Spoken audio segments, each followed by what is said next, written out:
ॐ सहना भवतु सहनौ भुनक्तु सह वीर्यं करवावहै तेजस्विनावधीतमस्तु मा विद्विषावहै। ॐ शान्तिः शान्तिः शान्तिः। अखण्डमण्डलाकारं व्याप्तं येन चराचरं तत्पदं दर्शितं येन तस्मै श्रीगुरवे नमः। अज्ञानतिमिरान्धस्य ज्ञानाञ्जनशलाकया चक्षुरुन्मीलितं येन तस्मै श्रीगुरवे नमः। गुरुर्ब्रह्मा गुरुर्विष्णु गुरुर्देवो महेश्वर गुरुर्साक्षात् परं ब्रह्म तस्मै श्रीगुरवे नमः। त्वमेव माता च पिता त्वमेव बन्धुश्च सखा त्वमेव विद्या द्रविणं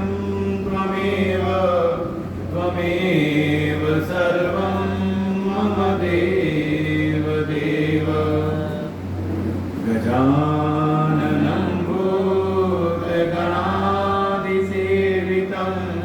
कपित्थजम्बूफलचारुभक्षणम् उमासुतं शोकविनाशकारकं नमामि विघ्नेश्वरपादपङ्कजम्।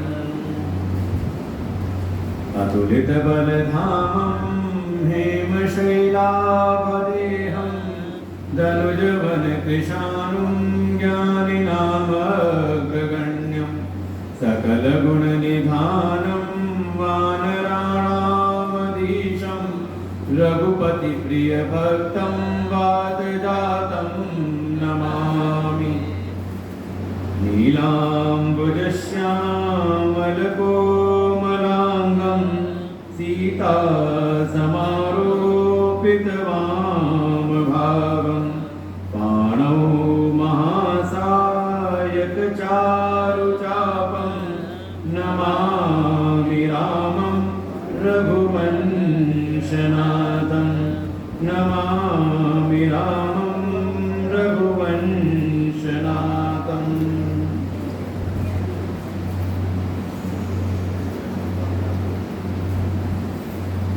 116 के बाद की चौपाइयाँ पढ़ते हैं। बालकांड 116 नंबर 2। निज भ्रम नहीं समुझहि अज्ञानी प्रभु पर मोह धरहि जड़ प्राणी। यथा गगन गन पटल निहारी झाँपे मुहानु कहाई को विचारी। चितव जो लोचन अंगुली लाई प्रगट जुगल ससिते के भाई। उमाराम विषयिक असमोह नभतम धूमधूरि जिमि सोहा। विषय करण सुर जीव समेता सकल एक ते एक सचेता।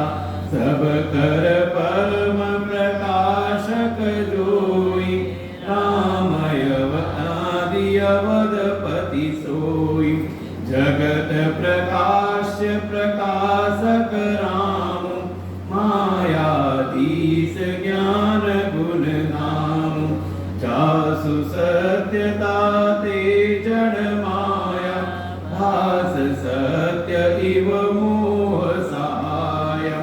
रजत सीप महु भास जिमी जथा भानु करवार जदपि निशाति हूँ काल सोई भ्रमण सकई कोटार यही विधि जग हरि आश्रित लाई जदपि असत्य देत दुख आई जो सपने सिर काटे कोई बिनु जागे न दूरी दुख होई जासु कृपायस ब्रह्म मिटि जाई गिरिजा सोई कृपाल रघुराई आदि अंत को जासु न पावा मति अनुमान निगम अस गावा बिनु पद चलाई सुनई बिनु काना कर बिनु कर्म करई विधि नाना आनन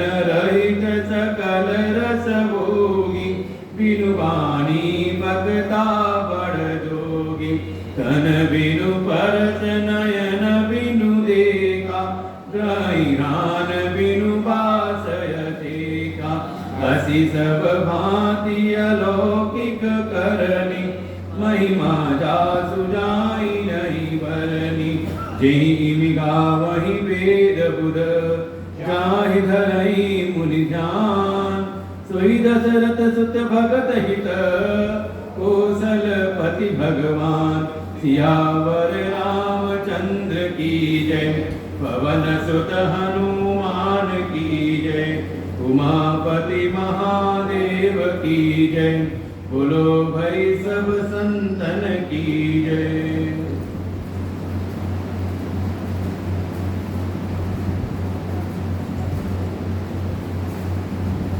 पावन श्रावण मास उसके अंतर्गत कलि पावनावतार परम श्रद्धेय परम आदरणीय संत शिरोमणि गोस्वामी तुलसीदास जी की पावन जयंती उनकी स्मृति में यह श्री रामचरितमानस का स्वाध्याय प्रवचन जिसके अंतर्गत विषय है शिव चरित्र का जो हम बालकांड के अंतर्गत हम श्रवण कर रहे हैं और इसको एक प्रकार से स्पष्ट गोस्वामी जी ने जो स्थापित किया है वो अधिकारी निरूपण के रूप में किया है कि जो आगे आने वाले सोपानों में जो प्रभु श्री राम के चरित्र का जो वर्णन है उसके तत्व को कथा तो कोई सुने कोई इसको याद कर ले चित्त में धारण कर ले लेकिन जब तक उन कथाओं के तत्व का उसको ध्यान नहीं होगा तब तक ये कथा परम लाभ उसका आध्यात्मिक उद्धार नहीं कर सकती। केवल कथा सुनने मात्र से केवल भगवान के सगुण साकार को ही अगर कोई स्वीकार करे और उनके निर्गुण तत्व को न जाने तो उसकी सगुण उपासना भी निष्फल हो जाती है। आज का प्रातः काल का सत्र यही था ईशावास्य उपनिषद के अंतर्गत वहां विधान बताया कि कोई ऐसा है जो केवल कर्म में लगा हुआ है, कर्म कोई आधार बनकर ये जीवन जी रहा है का उसका भी पूर्ण उद्धार नहीं होता। ठीक है, एक सीमा तक इस लोक का सुख उसको मिल जाएगा और कोई केवल उपासना में लगा हुआ है तो उसका भी परम उद्धार नहीं हो सकता। सीमाएं हैं, बल्कि दोनों का समन्वय करें।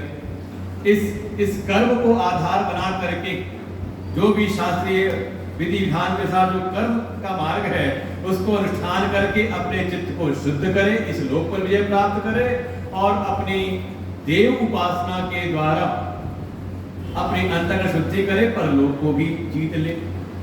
और फिर उसमें उपासना का विषय को विस्तार किया कि उपासना में फिर दो विधान है। कोई ऐसे हैं जो केवल व्यक्त की उपासना में लगे रहते हैं और दूसरे ऐसे जो केवल अव्यक्त की उपासना कर रहे हैं। और यहाँ देखें, यहाँ भी प्रसंग क्या है, यही है। यहाँ भी कहीं ना कहीं भ्रम का जो विषय है, प्रश्न जो है, प्रश्न बिल्कुल यही है कि जो सगुण है क्या वही निर्गुण है, या फिर जिनको हम निर्गुण के रूप में इनकी महिमा सुनते हैं क्या वही सगुण होकर के आए हैं। मूल प्रश्न रामचरितमानस का भी यही है। आप समझे इस बात को। अपने शास्त्रों का जो एक शास्त्रों की जो परंपरा है, हमारे सनातन धर्म के मूल है वेद। वेद है सूत्र और उसका विस्तार है हमारे पुराण, हमारी कथाएं। पहुंचाना वही वेद के जो सिद्धांत है वहीं तक पहुंचाना है। तो वेद जो हमारे जीवन को ऐसा बनाना चाहते हैं जिससे हम अपने जीवन के परम लक्ष्य मोक्ष की प्राप्ति कर लें। तो कैसे धर्म का विधान हो, कैसे अर्थ की प्राप्ति करें, कैसे काम का विधान करें, जिससे धर्म अर्थ काम की पूर्ति करते हुए हम मोक्ष की प्राप्ति कर लें, मोक्ष से वंचित ना रह जाएं। यही हमारे वेदों की महिमा है, यही उनका भी एक आशय है, उनके उपदेश का। और उन्हीं वेदों का विस्तार रूप जो कथाएं हैं उनका भी उद्देश्य यही है कि जीव अपने परम कल्याण को प्राप्त करे। धर्म अर्थ काम पूर्वक कहा मोक्ष की प्राप्ति करे। और कोई सब कुछ कर ले लेकिन मोक्ष की प्राप्ति ना करे तो समझ ले उसके ये प्रारंभ के जो तीनों पुरुषार्थ हैं ये सब निष्फल हो जाते हैं। और साधन क्या है? साधन है ज्ञान, और ज्ञान भी तत्व का ज्ञान।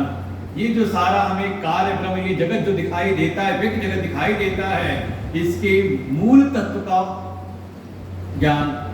इसका मूल क्या है, इसके अधिष्ठान कौन है। जो हमें ये व्यक्त जगत दिखाई सगुण साकार रूप में दिखाई दे रहा है वो हमारे प्रभु हैं, जिनके हम सगुण साकार की उपासना कर रहे हैं। उपासना हो सगुण साकार की, सेवा हो सगुण साकार की, लेकिन बुद्धि का लक्ष्य हो उनके निर्गुण तत्व के बोध में। ये है हमारे शास्त्रों का विधान। और वही बात यहाँ पर भी है। हम मानस में प्रश्न यही आप देखेंगे बार बार आएगा। सती जी के मन संदेह भी यही हुआ, ब्रह्म जो व्यापक वेद अजर अकल अनीह अभेद। जो ब्रह्म व्यापक है, अनीह है, अभेद है, इसमें एक ही तत्व है, अद्वैत है, ऐसा वो ब्रह्म तत्व सो की देह धरी होई नर, क्या वही एक सगुण साकार व्यक्त रूप में हो सकता है? ये मन में संदेह। क्या ही जान, जिनको वेद नहीं जान सकते, क्या वो हमारे इंद्रियों का विषय बन सकता है?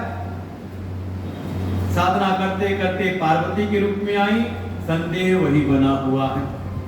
जौन तनय ब्रह्म किमी नारी विरह मति गोरी, देखी चरित महिमा सुनत भ्रमति बुद्धि अति मोरी।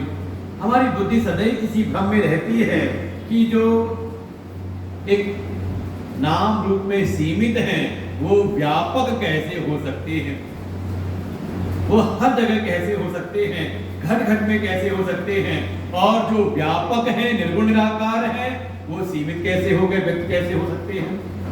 ये संशय चलता रहता मन के भीतर। और बिल्कुल यही प्रारंभ में भरद्वाज जी के मन में भी यही था। प्रभु सोई राम की अपर को क्या था, प्रभु सोई राम की अपर को जाहि त्रिपुरारी, सत्य धाम सर्वज्ञ तुम कहो विवेक विचारे। यही भरद्वाज जी के मन में भी है, जिन राम की उपासना में वो लगे हुए हैं। क्या हुआ? ठीक है, अब सही हो गया, आवाज मुझे हमें नहीं आ रही। जो राम की भक्ति में लगे हैं, सगुण साकार की उपासना में लगे हुए हैं, उनके मन में भी यही प्रश्न है, जिज्ञासा है कि जिनकी मैं उपासना कर रहा हूं ये वही राम है जिस तत्व की का वर्णन करते हैं वेद, बड़े बड़े ऋषि मुनि जिन तत्व में रमण करते हैं, या ये कोई और है, कोई साधारण राजा के पुत्र हैं। और यही प्रश्न आ जाता है, संशय संदेह उत्पन्न होता है गरुड़ जी के मन में। जब कभी उत्तरकांड में जाएंगे तो वहां यही से प्रश्न प्रारंभ होगा। व्यापक ब्रह्म विरज आपागीसा, माया मोह पार परमीसा। ऐसे जो परमेश्वर हैं, जो माया से परे हैं, व्यापक ब्रह्म हैं, हम सुनते कि उन्हीं का अवतार हुआ है। सो अवतार सुने जग माही, कि वही ब्रह्म तत्व ही अवतार लेता है, किसी न किसी व्यक्त रूप को स्वीकार करके हमारे बीच आता है। लेकिन कई सारी ऐसी कथाएं हम सुनते हैं जिसमें वो महिमा उनकी नहीं दिखाई देती।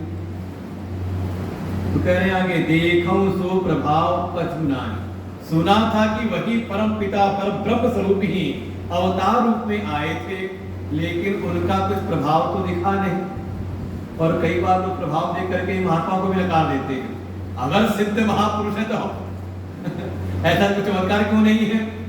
और कई बार ऐसा होता चमत्कार दिखाने वाला भ्रमित कर देता है, भ्रमित होते हैं कई बार देखते। वही कह रहे हैं कि जो महिमा हमने सुनी थी और जो हमने देखा, दोनों में भेद दिखाई दिया, और उसी से मन के भीतर आ गया संदेह। द्रोण जी तो कह देते हैं, भव बंधन ते छूट ही नर जप जाकर नाम, कि जिनके नाम जपने मात्र से मनुष्य के भव बंधन मिट जाते हैं।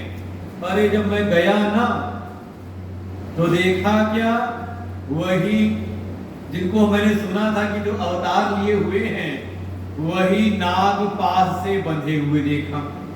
खर निशाचर बांधे नाग पास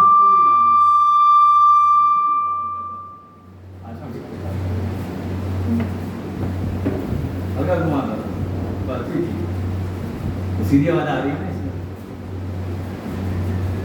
कि हमने सुना कि जिनके नाम की इतनी महिमा है कि नाम के जप मात्र से, नाम जपने मात्र से ही भव सिंधु सुखाही, भव बंधन कट जाते हैं। और जब मैं गया तो देखा क्या, वही राम एक तुच्छ, एक राक्षस के नाग पास से बंधे हुए थे। क्या हुआ फिर मन में संदेह, जब इतनी महिमा वाले वही परमात्मा है तो बंधन में कैसे आ गए, और जो बंधन में बंधे हुए हैं तो परमात्मा कैसे। और बिल्कुल अगर आप वेदांत शास्त्रों का विचार करेंगे तो यही बात आती है अपने विषय में भी। इसलिए शास्त्र को समझना हो तो अच्छे से विचार करना पड़ता है। भगवान जब कहते हैं इसी रामचरितमानस में 9 भक्ति का उपदेश किया, और उसके बाद उस 9 प्रकार की भक्ति का परिणाम कि मेरा दर्शन, जो ऐसी भक्ति में लगा हुआ रहता है उसको मेरे दर्शन होते हैं। और भगवान के दर्शन हो जाएं तो क्या फल है उसका। अगर भगवान के दर्शन आपको हो जाएं तो क्या फल होगा, तो भगवान खुद कह देते हैं, मम दर्शन फल परम अनुपा, जीव पाव निज सहज स्वरूपा। मेरे दर्शन का, मेरे साक्षात्कार का यही फल है। और गीता में भगवान तो बार बार कहते हैं, एवं जो वेत्ति, इस प्रकार से जो मुझको जान लेता है वो वास्तव में अपने आप को जान लेता है। जीव पाव निज सहज स्वरूपा, हमने परमात्मा को जाना कि वही जो निर्गुण निराकार तत्व हैं, वही माया की उपाधि लेकर के वो बन जाते हैं व्यक्त रूप में। वैसे ही जैसे भगवान का एक निर्गुण निराकार स्वरूप है और उनका एक सगुण साकार रूप है, बिल्कुल ऐसे ही जब हमने भगवान का दर्शन किया तो बोध क्या हुआ कि एक मेरा भी सगुण साकार रूप है, जिसको हम देह कहते हैं। इसमें गुण भी है, इसमें आकृति भी है, लेकिन इसको सत्ता किससे मिलती है, का वो भीतर जो चेतन है, जो आत्मा है, और वो आत्मा कैसी है, वो निर्गुण निराकार है।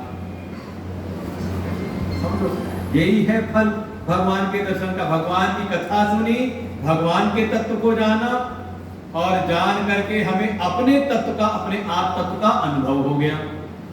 ये देह जो है, कहा ये सीमित है, ये जड़ है, ये अनित्य है, ये दुख रूप है, लेकिन जिससे इस देह को सत्ता मिलती है वो कैसा है, कहा वो चेतन है, वो ज्ञान स्वरूप है, उसकी सत्ता मात्र से ही आपको सब कुछ ज्ञान होता है, और वो भीतर वाला नहीं है तो शव मात्र है। इसीलिए कहा कि जिसके हृदय में वो भक्ति द्वारा उस चेतन का बोध नहीं है, तो वो जीवित रहते हुए शव के समान है, जड़ है, वो आनंद रूप था। उस आनंद के कारण ही हमें संसार के विषयों में भी आनंद का आभास होता, और भीतर ना हो तो, भीतर आनंद ना हो, ये तो आपका अपना अनुभव होना चाहिए, स्मरण में होना चाहिए। आप अगर मान लो अभी सत्संग सुनते सुनते आप भीतर से आनंदित हो तो इस समय बाहर के जो कष्ट हैं, बाहर के जो असुविधाएं हैं, वो आपको विस्मृत हो जाता, ध्यान ही नहीं जाता। और मान लो भीतर आनंद ना हो, भीतर सुख ना हो, और आपको बढ़िया से बढ़िया भी व्यवस्था दे दे, आपकी कल्पना से भी परे कोई आपको व्यवस्थाएं, आपको वस्तुएं देते हैं, बढ़िया भोजन व्यवस्थाएं करते हैं, लेकिन उसमें भी फिर रस नहीं आता, है कि नहीं अनुभव? इसीलिए गोस्वामी जी कहते हैं ये कथा क्यों कर रहा हूं, स्वांतः सुखाय तुलसी रघुनाथ गाथा। ये जो तुलसी रघुनाथ की गाथा गाता है, कथा करता है, कथा सुनता है, कथा की रचना कर रहा है, किस लिए? उस अंतः सुख की प्राप्ति के लिए। क्योंकि एक बार अंतः सुख प्राप्त हो गया, भीतर वाला सुख अनुभव में आ गया, तो बाहर कोई विशेष प्रभाव नहीं रहता बाहर की व्यवस्थाओं का। बाहर अच्छा हो, अनुकूल हो, प्रतिकूल हो, उससे हमारा चित्त व्यथित नहीं होता। और भीतर अगर ठीक नहीं है तो बाहर आप कितना भी ठीक करते रहो, आप ठीक कर नहीं सकते। ये कई बार दृष्टांतों से मैंने बोला है बीच में, बाहर कैसा तापमान है हम नहीं सही कर सकते, लेकिन अपने कमरे का तापमान हमारे बस में है, कर सकते हैं। ऐसे ही बाहर की परिस्थितियों में, और देखो ज्यादातर जो समाज है जो कर्म को आधार मान के चलता है, कर्म के द्वारा आप बाहर की व्यवस्थाओं को ठीक कर सकते हैं, लेकिन भीतर की स्थिति, उसके लिए आवश्यकता है भक्ति की, उसके लिए आवश्यकता है ज्ञान की, और कोई उपाय है नहीं। तो वास्तव में देखिए, विचार करें तो ये प्रश्न अपने विषय में है कि जो हम सुनते हैं कि मैं आत्म स्वरूप हूं, आत्मा निर्विकार है, तो फिर मुझमें ये विकार कैसे? वो केवल और केवल औपाधिक है, अज्ञान के कारण है। जब हम अपनी आत्मा को भूल करके अपने आप को इस शरीर में बैठा लेते हैं, तो शरीर के सारे विकार अपने प्रतीत होते हैं। आंख की रोशनी कम हुई शरीर की, मैंने मान लिया कि मैं अंधा हूं, मैं काना हूं। शक्ति समाप्त हुई हाथ की, हमने कह दिया मैं लूला हूं। क्या कर रहे हैं? शरीर की जो उपाधि है उसको अपने ऊपर आरोपित कर लिया। कब? जब अपने उस नित्य चैतन्य आत्म स्वरूप को हमने नहीं जाना। अच्छा, जब शरीर नहीं था तो आप थे कि नहीं थे?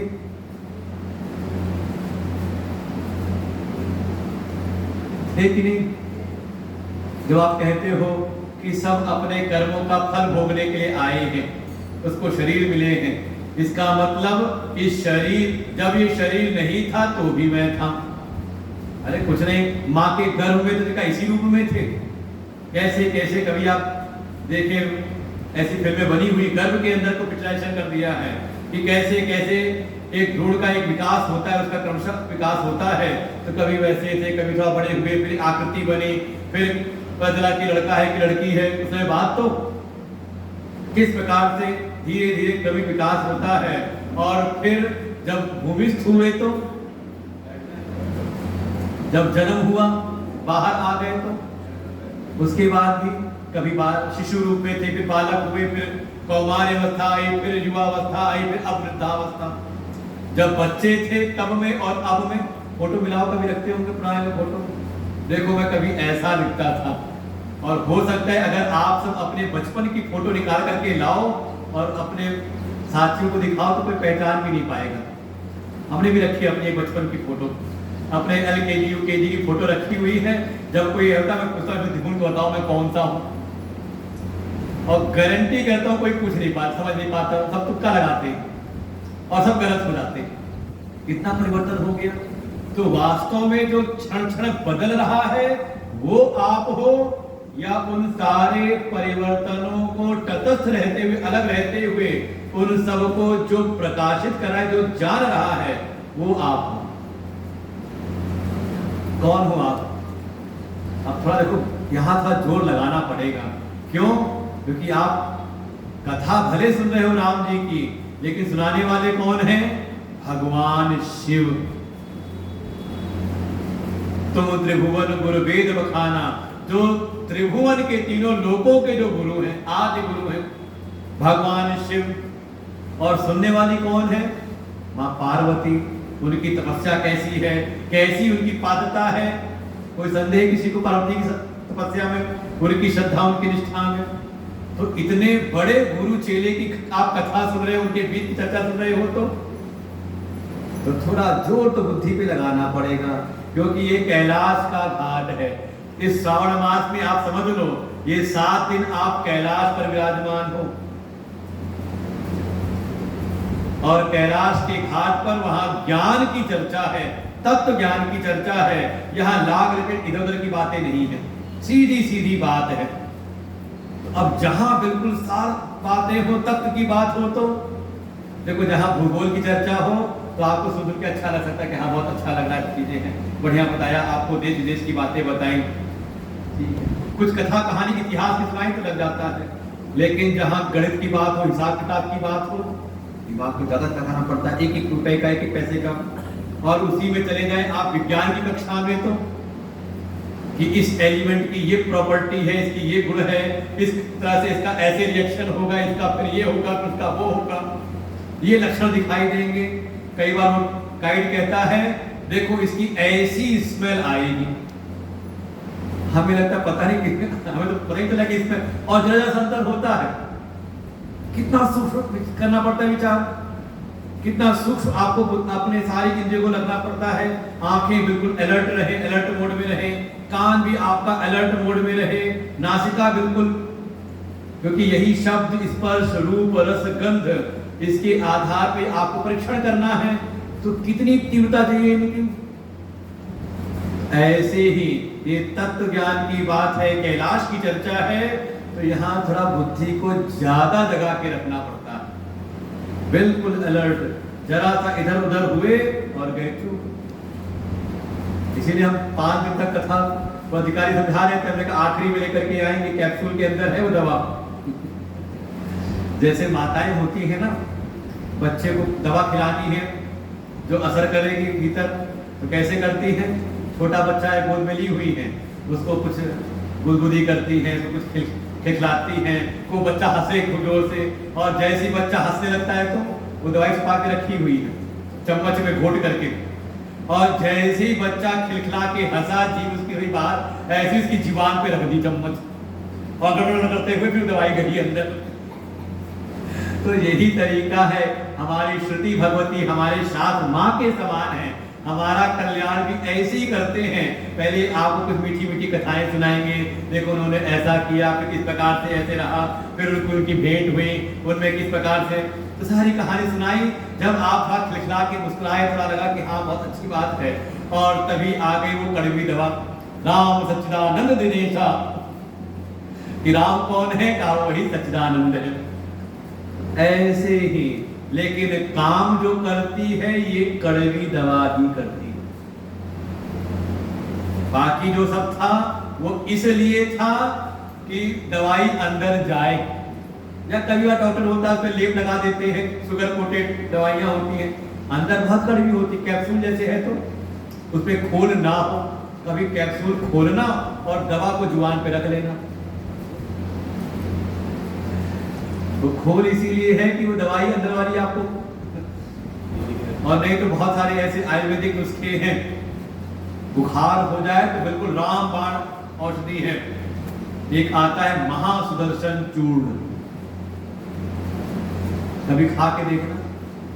एक घर में ऐसी जैसे बैल होता है ना, गांव में जहाँ आश्रम है, एक परिवार में 4-5-6 बच्चे आश्रम में सेवा करते थे, तो पता चला कि कोई कभी बीमार, कभी कोई बीमार, तो हमने वो चूर्ण की डिब्बी दे दी उनके पिताजी को, रोज बच्चों को खिलाना, ये जब बुखार है ठीक हो जाएगा सबको। कुछ दिन बाद में पूछा मैंने, ठीक है ना? कहा हाँ सब ठीक है। उन्होंने कहा अच्छा दवाई खाई होगी चूर्ण? कहा नहीं, चूर्ण खाने के डर से ठीक हो गई। बाबा जी ने तो चूर्ण भेजा है, अगर वो कहा बुखार है तो फिर वो चूर्ण खिलाया जाएगा।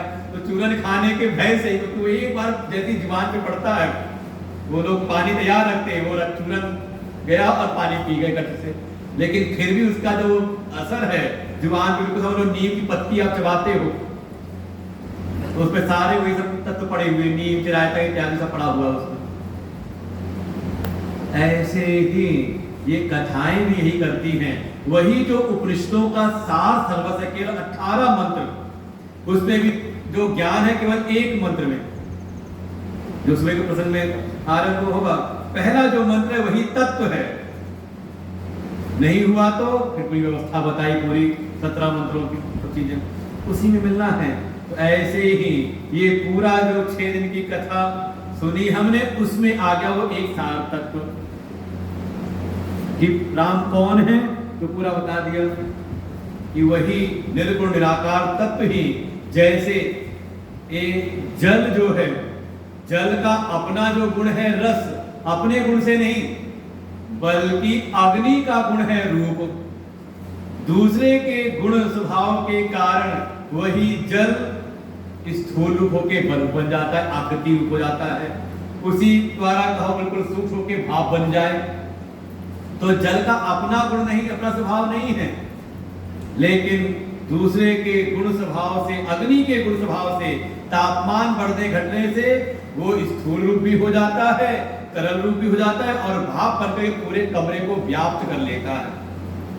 ऐसे ही वो जो निर्गुण निराकार तत्व है, भगत प्रेम बस सकुन सोई, वो भी भक्तों के प्रेम के वश होकर के सगुण हो जाते हैं। प्रेम प्रकट होई में जाना, प्रेम की शक्ति से वो हो जाते हैं। उनका अपना स्वभाव नहीं, अपने स्वभाव में तो निर्गुण निराकार रूप में रहते हैं, लेकिन कोई भक्त आया, उसकी प्रार्थना से द्रवित होकर के, उसकी पूजा उपासना भक्ति से द्रवित होकर के, और देखो ऐसे ही भगवान शिव का भी है। आप कथाएं सुनेंगे तो उनके जब ज्योतिर्लिंग की कथा आएगी तो वर्णन यही है कि किसी भक्त ने, कभी चंद्रदेव ने भगवान की पार्थिव विग्रह बना करके उनकी उपासना भक्ति सबकी साधना की लंबी साधना हुई, भगवान आए, उन्होंने दर्शन दिया और जो उनके कष्ट थे वो तो दूर किए ही, अपने उन भक्त की प्रार्थना से भगवान वही विराजमान हो गए। ये सारे ज्योतिर्लिंगों की स्थापना में कथा आती है, जब आप पढ़ोगे अध्ययन करोगे तो सो भगत हित भगत प्रेम बस सो होई, उन्हीं की, और उनमें किसी प्रकार का कोई ज्ञान अज्ञान नहीं, वे तो सच्चिदानंद है। जैसे सूर्य के सामने कभी अंधकार आता है, वो एक समय जो ये रात्रि है ना, निशा देवी ये पहुंच गई जगत विधाता ब्रह्मा के पास में कि ये आपने सूर्य को बना रखा है ना, ये सूर्य जो है ना मुझे बहुत कष्ट देता है, जब आता है तो उसको वहां जाना पड़ता है, शिकायत की वहां जा करके।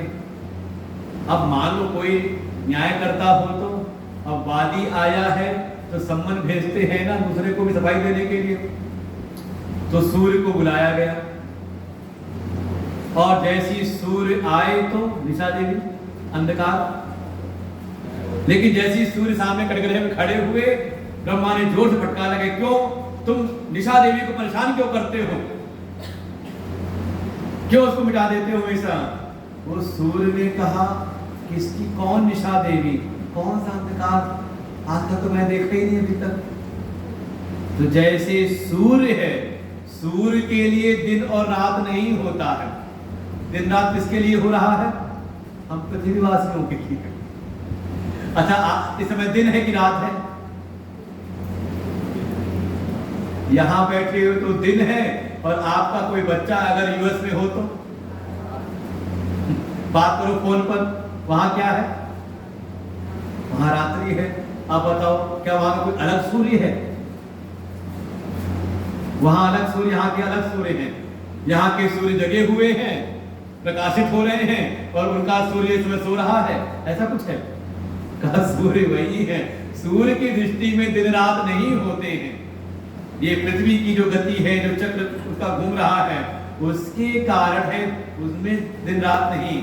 ऐसा ही वो जो ब्रह्म परमात्मा है, सच्चिदानंद है, उनमें कभी ज्ञान विज्ञान नहीं होता कि कभी वो ज्ञान हो गया फिर कभी उसमें अज्ञान हो गया फिर उस ज्ञान का उदय होगा, ये सब वहां नहीं होता, वो तो सहज प्रकाश रूप। अच्छा आप सुबह जग गए तो किसने जगाया आपको? चिड़िया चहचहाने लगी, पुष्प प्रफुल्लित हो गए, किसने? आप कह लो सूर्य ने। और कभी सूर्य से पूछे तो कौन सा आदमी, कौन पक्षी, कौन फूल, कौन पुष्प, वो तो कहेगा मैं तो अपनी महिमा में रहता हूं। बाकी जो प्रकृति के विधान के अनुसार जो सामने आते होंगे उनमें जो होता होगा। ऐसे ही वो प्रकाश रूप मतलब प्रकाशित कर नहीं रहे। वो जो भीतर आत्मा रूप से परमात्मा विराजमान है वो सहज प्रकाश रूप है, उनकी सत्ता मात्र से प्रकाशित होता रहता है। और ये जो कभी ज्ञान, कभी विज्ञान, कभी अंधकार, कभी प्रकाश, ये सब जो भीतर है ये सब है अविद्या उपाधि से युक्त जीव के भीतर। अपने तत्व का अनुभव हुआ, आनंद का अनुभव हुआ तो हर्षित हो गया, नहीं हुआ उसका तो संसार की स्थिति को देख करके विषाद से ग्रस्त हो गया। कभी ज्ञानी हो गया, अरे मैंने सब जान लिया, और कभी कहता है मुझको तो कुछ समझ में नहीं आ रहा। ज्ञान अज्ञान ये सब अहमता और ममता से युक्त जीव के धर्म हैं, उस ब्रह्म में ये सब नहीं है। राम तो बिल्कुल कहा, राम कौन है? बार बार कहते हैं राम ब्रह्म व्यापक जग जाना, सारे जगत में जो है उसको जानने वाले वो व्यापक है, ब्रह्म स्वरूप है, वही परमानंद रूप है। और तो और क्या कहा जाए, वही पुराण प्रसिद्ध पुरुष हैं, सबके हृदय के भीतर विराजमान होकर के सबको प्रकाशित करते हैं। बस समस्या क्या है? समस्या कहीं ना कहीं जीव में आती है। अहमता ममता से युक्त है ना, तो अपने अहम के कारण भ्रम तो हुआ है, भ्रमित है हमारी बुद्धि, और आरोपण कहां कर देते हैं? भगवान में। निज भ्रम नहीं समुझई अज्ञानी, जो अज्ञान में पड़ा हुआ जीव है उसको अपने भ्रम का बोध नहीं होता, अपनी मूर्ता का ज्ञान उसको नहीं होता। ये तो महापुरुषों ने ऐसा कहा कि जीव को अपने ज्ञान का मान तो हो जाता है, अभिमानी वाला मैंने जान लिया, चारों वेद, छो सात, 18 पुराण सब मैंने पढ़ डाले। क्या हो रहा है? ये बुद्धिगत ज्ञान का मान हो रहा है। तो ज्ञान का मान तो हो जाता है, लेकिन भीतर मान है, अभिमान है का उसका ज्ञान स्वतः नहीं होता। वही कह रहे कि अपने भीतर का जो भ्रम है, अज्ञान है, निज भ्रम नहीं समुझई अज्ञानी, जो अज्ञान में पड़ा हुआ मानने को तैयार नहीं होता कि मैं भ्रमित हूं, हमेशा उसको जस्टिफाई करने में लगा रहता है। गलती हो गई, उसको मानो सामने वाले ने उस बात को सिद्ध कर दिया कि तुम गलत हो, वो फिर कोई ना कोई युक्ति देता है, फिर कोई युक्ति देता है। क्या है? वो मानने को तैयार नहीं होता। और अध्यात्म के मार्ग में, भक्ति के मार्ग में, यहाँ तो पहली सीढ़ी है अपने अज्ञान को, अपनी कमी को स्वीकार करो। और सबसे बड़ी कमी तो यही, अगर आप इस शरीर में आए हो, आपका जन्म हुआ है, तो कहीं ना कहीं इसका जो दोष है अज्ञान, वो तो था ना। अगर आप ज्ञानी होते तो आपका जन्म ही ना होता। अविद्या काम कर तब तक इस फेरे में आए, बंधन में आए, क्योंकि आज आपको ज्ञान हो जाए तो फिर आपको आपका पुनर्जन्म नहीं होता। ज्ञान हो गया तो मुक्त हो जाता है, देह त्याग के उपरांत उसको पुनः फिर देह धारण नहीं करना पड़ता। तो तात्पर्य है कि आज अगर हम देह धारण किए हुए हैं तो कमी तो है ना, कहीं ना कहीं अविद्या, काम, कर्म आदि ग्रंथियों से बंधे थे, तभी तो हुआ ना। तो स्वीकार करने में क्या जाता है? भगवान श्री संकेत करें, अगर कहीं दिक्कत है तो अपने भ्रम के कारण भगवान में किसी प्रकार का कोई दोष नहीं है, लेकिन ये संसार का प्राणी अपने दोषों को आरोपण कर देता है। अरे एक जगह ऐसे ही हुआ, कोई कुछ होते हैं ना सो कॉल्ड इंटेलेक्चुअल क्लास के, बुद्धिमान ज्यादा, वो गए एक महात्मा के पास में कहा ये जिस भगवान के बारे में आप बात करते हो हम किसी भगवान को नहीं मानते, कोई ईश्वर नहीं होता, ईश्वर भगवान कोई नहीं होते, मैं नहीं मानता ऐसे किसी भगवान ईश्वर को। तो महात्मा जी ने कहा बेटा इसमें कौन सी बात है, मैं भी नहीं मानता। उसको तो लगा बड़ा आश्चर्य, आप मानते नहीं हो, अभी प्रवचन सुना के आए, 2 घंटे प्रवचन सुनाए हो आप, राम सच्चिदानंद दिनेशा प्रवचन सुना रहे हो 7 दिन से आप। तो उसने कहा हाँ सुना रहा हूं। कौन से भगवान, ये जो तुम्हारे द्वारा स्थापित भगवान है ना, उस भगवान में मेरी कोई श्रद्धा आस्था नहीं है। तो कौन से भगवान का, मैं उस भगवान को, उन भगवान को मैं मानता हूं, उनमें निष्ठा है जिसका प्रतिपादन हमारी श्रुति करती है, जिसका प्रतिपादन हमारे वेद करते हैं, हमारी गीता करती हैं, हमारी रामायण जिनका प्रतिपादन कर रही हैं, जिनका पुराण प्रतिपादन करते, मैं उन स्वरूप को मानता हूं। आप कल्पित कर लो अपने मन से, भगवान है तो ऐसा क्यों है, जो पीड़ित है वो अत्यंत पीड़ित होता जा रहा है, जो भ्रष्टाचारी है वो बहुत फलता फूलता जा रहा है। ये सब अपने मन की कल्पनाएं हैं केवल आपकी। पहले भगवान की सत्ता को जानो तो, कि हम भगवान कहते किसको हैं, ईश्वर हम शब्द से किसको संबोधित करते हैं, ब्रह्म किसको कहते हैं, परमात्मा किसको कहते हैं। थोड़ा बहुत इधर उधर अभी जो हमने कहा ना, प्रमाण, भगवान को जानना, रूप को जानना है तो नेत्र प्रमाण है, नेत्र ठीक होने चाहिए। ऐसे ही आपको भगवान को जानना है तो उसका प्रमाण है हमारे वेद, हमारे शास्त्र। आप कहीं से कुछ सुन करके चले जाओ, आ जाओ खंडन करने, तो वास्तव में जब कोई भगवान का ऐसे खंडन करता है तो वास्तविक भगवान खंडन नहीं कर रहा, खंडन नहीं हो रहा। जैसे मेरे बारे में कोई अपनी धारणा बना ले, कुछ 2-4 दिन साथ रह करके धारणा बना ले और ज्यादा करके मेरा खंडन करे कहीं पर, तो विचलित मत होना। ऐसा अगर आपके साथ हो तो समझ लेना कि वो खंडन मेरा नहीं कर रहा है, वो खंडन कर रहा है उस मान्यता का जो उसने खुद बनाया था। और यही हमारी उपासना में भी होता है।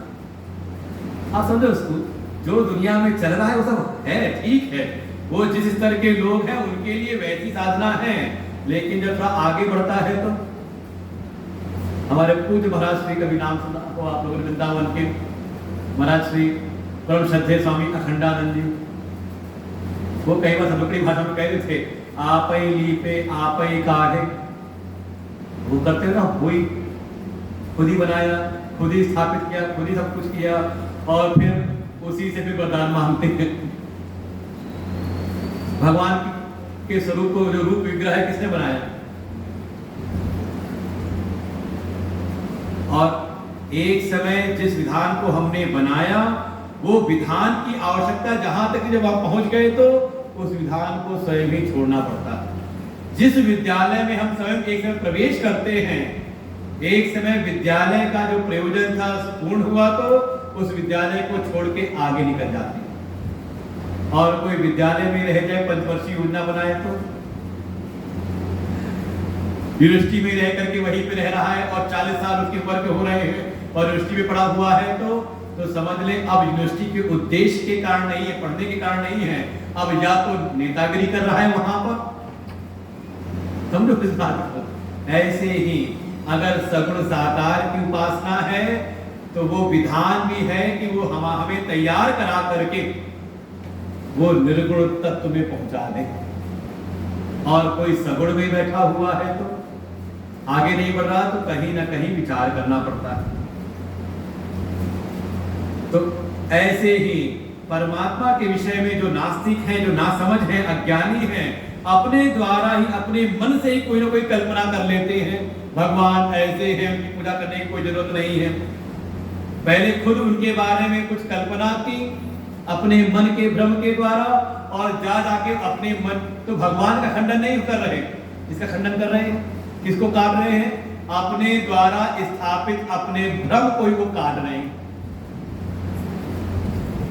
निज भ्रम नहीं समझे अज्ञानी, प्रभु पर मोह धरे जड़ प्राणी। ऐसे जो जड़ हैं, नासमझ हैं, मूर्ख हैं, वो अपने भ्रम को तो मिटाने का प्रयास नहीं करते, बल्कि नहीं सफल हो पा रहे तो इस विधान को जो है उसको मिटाने का प्रयास करते हैं, सब गलत है, सब बेकार है। कैसे? देखो गोस्वामी जी यही है, पहले सिद्धांत स्थापित करते फिर दृष्टांत देते हैं। ये हमारे न्याय शास्त्र का विधान है, पहले सिद्धांत रखो, उसका हेतु दो, उसके बाद दृष्टांत के द्वारा उसको पुष्ट करो और फिर सिद्धांत की स्थापना हो जाती है। पहले सिद्धांत दिया, अब कैसे? कहा जैसे इस समाज में, संसार में जथा बिल्कुल वैसे ही गगन घन पटल निहारी छापे भानी कहीं को विचारी। जैसे इस संसार में कभी बादल आ जाए आकाश में, तो गगन में बादल आ जाए, तो जैसे इस समय धूप नहीं है ना, तो क्या कहते हैं, आज बदली हो गई, बादल ने सूर्य को ढक लिया है। क्यों धूप नहीं है, धूप नहीं दिखाई दे रही, क्यों? तो आप कहोगे अरे महाराज जी बादल ने ढक लिया है सूर्य को। कब कैसे कहा? आपने कहा बिना विचार की बोल दिया। ये खूब चलता है व्यवहार, बिना विचार हम बहुत कुछ बोलते रहते हैं। अब अगर हम आपके विचार को जगाएं, पूछें क्या बादल सूर्य को ढक सकता है? क्योंकि अगर बादल ने ढक लिया सूर्य को, तो अगर यहाँ गंगानगर मेरठ में धूप नहीं है तो अब पूरी दुनिया में कहीं धूप नहीं होनी चाहिए। लेकिन शायद दुनिया की बात छोड़ो, आप गंगानगर से पहुंच जाओगे हमारे आश्रम बिजौली में तो शायद वहां धूप खिली हुई हो, क्योंकि हम लोग तो खूब यात्रा करते रहते। कई बार तो ऐसा अनुभव होता है, महाराज जी कई बार कहते हैं देखो यहाँ पे सूखा, बिल्कुल ऐसे दिखता है लाइन रोड पर, ये सूखा है और उसके ठीक आगे गीला है। और मेरठ से लखनऊ जाते जाते कई जगह ऐसा होता है, यहाँ बारिश हो रही, घनघोर बारिश, आगे गए धूप निकली है, फिर थोड़ी दूर आगे गए खूब घनघोर बारिश, पूरे सावन में ऐसे होता है। कहीं गए खूब धूप, वो धुंध छाई हुई ठंडे में, आगे गए तो धूप निकली हुई है, फिर आगे गए तो धुंध एकदम। वास्तव में बादल सूर्य को ढक नहीं सकता। जैसे मैं कह दूं मेरे इस हाथ ने क्या कहते हैं आपसे को ढक दिया, नहीं दिख रहा है आपसे, आप कहोगे ये छोटा हाथ इतनी बड़ी चीज को नहीं ढक सकता। वास्तव में एक तरह से आवरण कर रहा है आपके ऊपर। ऐसे ही सूर्य से ही उत्पन्न हुआ जो बादल है वो अपने कारण सूर्य को नहीं ढक सकता, लेकिन कोई ठीक से विचार ना करे, बाल बुद्धि में हो तो कह देता है कि देखो बादलों ने सूर्य को ढक लिया है। नहीं समझ में आया? कहा अरे और भ्रम होता है। ऐसे उंगली लगाओ आंख में, जिनकी आंख ठीक ठाक हो, ऐसे आंख लगाओ तो क्या होता है, आप मुझे दो दो दिखाई दे रहे हो, जितने लोग बैठे हो ना सब दो दो दिखाई दे रहे हो। तो वही कह रहे चित्तव जो लोचन अंगुली लाए, जब कोई आंख में अंगुली लगा देता है और फिर देखता है तो उसको क्या दिखाई देता है, प्रगट जुगल ससित ही के, तब उसको जो एक चंद्रमा है वो दो दिखने लगता है। करके देख लो, प्रैक्टिकल है, इतना अच्छा है नहीं है एक ही, लेकिन जब दृष्टि में दोष आया तो वो दो दिखने लगा। ऐसे ही वो इस दृष्टि से हम देखने का प्रयास करते हैं तो अलग अलग दिखाई देते हैं, वो अलग अलग निर्गुण सगुण अलग अलग है नहीं। उमा राम विषइक अस्त मोहा नवतम धूम धूर जिमि सोहा।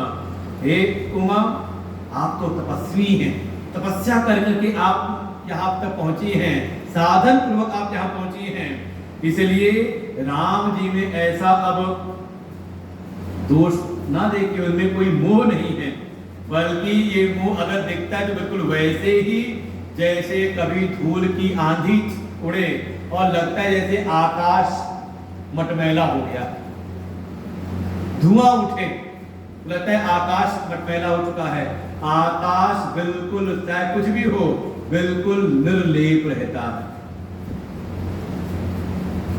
लेकिन एक समय दिखाई दिया तो कहा किसी और के प्रभाव से। आकाश का जो गुण है बिल्कुल वो सात्विक है, लेकिन आंधी धुएं के प्रभाव से वो दूषित दिखने लगता है। तो वास्तव में ये जो जीव है उसके भीतर जो दोष है उसके कारण उसको परमात्मा में, आत्मा में दोष दिखने लगती है। आसक्ति अपने भीतर, और तो कई बार तो व्यवहारिक जगत में कहा जाता है और ये सही भी लगता है, हमें संसार में वही दोष दिखाई देते हैं जो दोष कहीं ना कहीं अपने चित्त में होते हैं, जिसको आप जानते हो, कहीं चित्त में कहने के संस्कार है तो आपको वो दोष संसार में दिख जाता है, और चित्त में वो दोष ना हो तो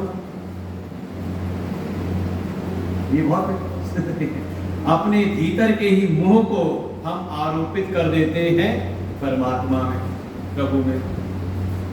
नहीं तो जगत, इस अब जगत समझाना, जगत कैसा है, विषय करण सुर जीव। अब देखो कैसे बाहर से भीतर जाना है, विषय करण सुर जीव समेता सकल एक ते एक सचेता, सब कर परम प्रकाशक जोई, राम अनादि अवधपति सोई। ये दृष्टांत से तुलसीराम में भागवत जी में दिया था। अब देखो जगत प्रभु को बता दिया, अब प्रभु के संदर्भ में जगत की स्थिति क्या है इसका भी संदर्भ, इसको बोलते आ रहे हैं। तो हमारे यहाँ सृष्टि प्रकरण आता है इसलिए कि कैसे कैसे परमात्मा से सृष्टि उत्पन्न हुई है और हम आज अपने को देख रहे हैं। अगर इस क्रम को जान लें तो इसी क्रम से आप वापस परमात्मा तक गति कर सकते हो। हमारे गुरुदेव ने भागवत में कथा सुनाई थी कि एक कोई जंगल में भटक गया था, कुछ अपहरण करता थे, आंख में पट्टी बांध करके ले आए अपने ठिकाने पर, लेकिन जब वहां गए तो पता चला कि ये तो वो है नहीं जिसको लाना था, तो उसको जाकर जंगल में छोड़ दिया, छोड़ो इसको, क्यों समय बेकार करना। अब वो भटक रहा था, तो कोई जब वहां कोई सज्जन कोई संत मिले तो उसको फिर पहले बताते हैं कैसे कैसे तुम आए होगे, उनको बताया वहां पर, अब बता दे कैसे कैसे आए होगे, तो वैसे वैसे वो अपना रास्ता ठिकाना पूछते हुए पर पहुंच सकता है। ऐसे ही कह देखो बाहर विषय है, विषय अपने आप में प्रकाशित नहीं होते। कौन प्रकाशित करता है? करण। कौन से? ये आपके कुछ बाह्य करण है, इंद्रियां आदि। भाई विषय है, विषय प्रकाशित होता है इंद्रियों के द्वारा, इंद्रियों, और ये जो इंद्रियां हैं ये प्रकाशित होती हैं इनके अधिष्ठान देव के कारण। देखो रूप भी है, नेत्र भी है, तो रूप को हम देख रहे हैं नेत्र के द्वारा, लेकिन सूर्य ना हो तो, अधिष्ठान देव ना हो तो, इसलिए हर इंद्रिय के अधिष्ठान देव हैं। शब्द है, कान है, लेकिन दिशा ना हो, स्पेस ना हो तो, ये सब वेदांत का है। अभी 31 तारीख को हमारे गुरुदेव का एक ग्रंथ का लोकार्पण होगा, तत्वबोध, बहुत पढ़ने योग्य है। वो वेदांत की समझ प्राइमरी पुस्तक है वो तत्वबोध, उसमें क्रमशः चीजें सिखाई गई है। फिर उसको पढ़ के आप आगे बढ़ोगे, विवेक चूड़ामणि सुनते हुए जब आओगे उपनिषद में, तो आपको ये सब बातें सहज हो जाएंगी कि इंद्रियां हैं, हर इंद्रिय का एक अधिष्ठान देव है। और बिल्कुल देखो लॉजिकली है, शब्द है, सुनेगा कौन? कान, लेकिन खाली जगह ना हो तो, दिशाएं ना हो तो शब्द ट्रेवल नहीं कर सकता, गति नहीं कर सकता। थोड़ा अगर भरा हुआ हो बीच में तो शब्द नहीं सुनाई देते। इसीलिए जो श्रोत्र के देवता है वो दिग देवता है। रस जिह्वा है ना, रसनेंद्री, आप सूखा चीज इस पे रखो और जीभ भी सूखी हुई हो। देखो जैसे हम कुछ रखते हैं तो जल निकलता है, तरल होता है कि नहीं? अरे कई बार तो लार टपकता है पानी, कहते लार निकलती है, और कंट्रोल ना हो तो कई बार मुंह से बाहर बह जाती है। अगर जल ना हो तो रस का ज्ञान नहीं हो सकता।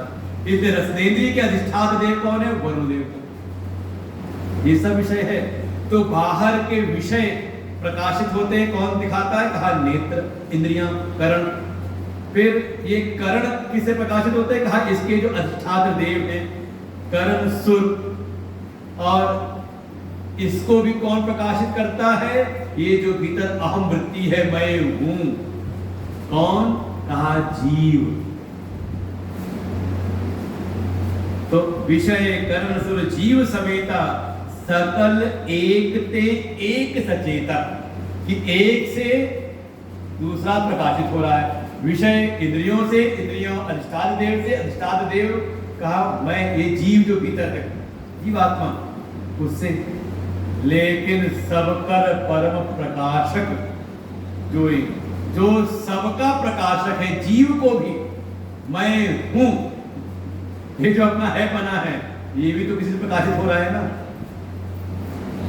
आप जान रहे हो ना कि मैं हूं, तो जानने वाला जो है भीतर, जो इस वृत्ति को प्रकाश सबका प्रकाशित करने वाला है, जो है वो वास्तव में वही राम तत्व है। ये जो भीतर चेतन आत्मा है वो राम ही है।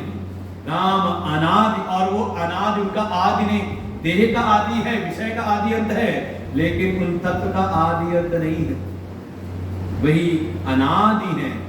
और वही तत्व जो भीतर बैठ करके, अब देखो ये सब आप कथाएं सुनो तो कथाओं में बिल्कुल जगह जगह आता है शुद्ध रूप में। जब ध्रुव जी को दर्शन हुए भगवान के सामने, भगवान नारायण रूप में विराज प्रकट हुए हैं, शंख चक्र गदा पद्म लेके चतुर्भुज पे प्रकट हुए हैं। और जब ध्रुव जी ने आंखें खोली, देखा तो एक स्तुति की, भगवान की स्तुति वहां करते हैं भागवत जी में, यो अंतः प्रविश्य मम वाच विमाम प्रसुप्ताम संजीवयत अखिल शक्ति धरा प्रसुप्ताम। कहा आप कौन हैं?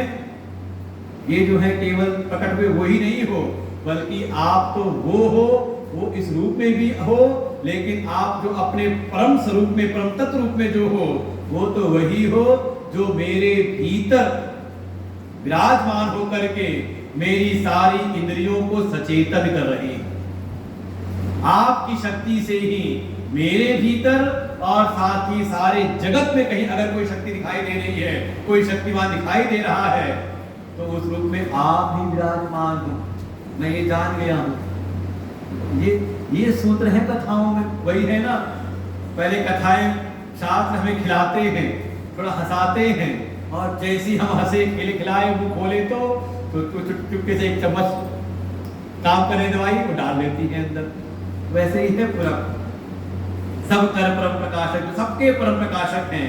तो ये क्या है, सारा जगत कैसा है, ये जो बाहर का जगत और इसी जगत में अपना ये शरीर भी, अपनी मन बुद्धि ये जगत से अलग नहीं है, ये भी प्रकृति से निर्मित है। जगत कहने का मतलब अपने मन बुद्धि सूक्ष्म शरीर से लेकर के स्थूल शरीर से लेकर के ब्रह्म लोक पर्यंत अनंत कोटि ब्रह्मांड जो कुछ भी व्यक्त है सब जगत का स्वरूप है।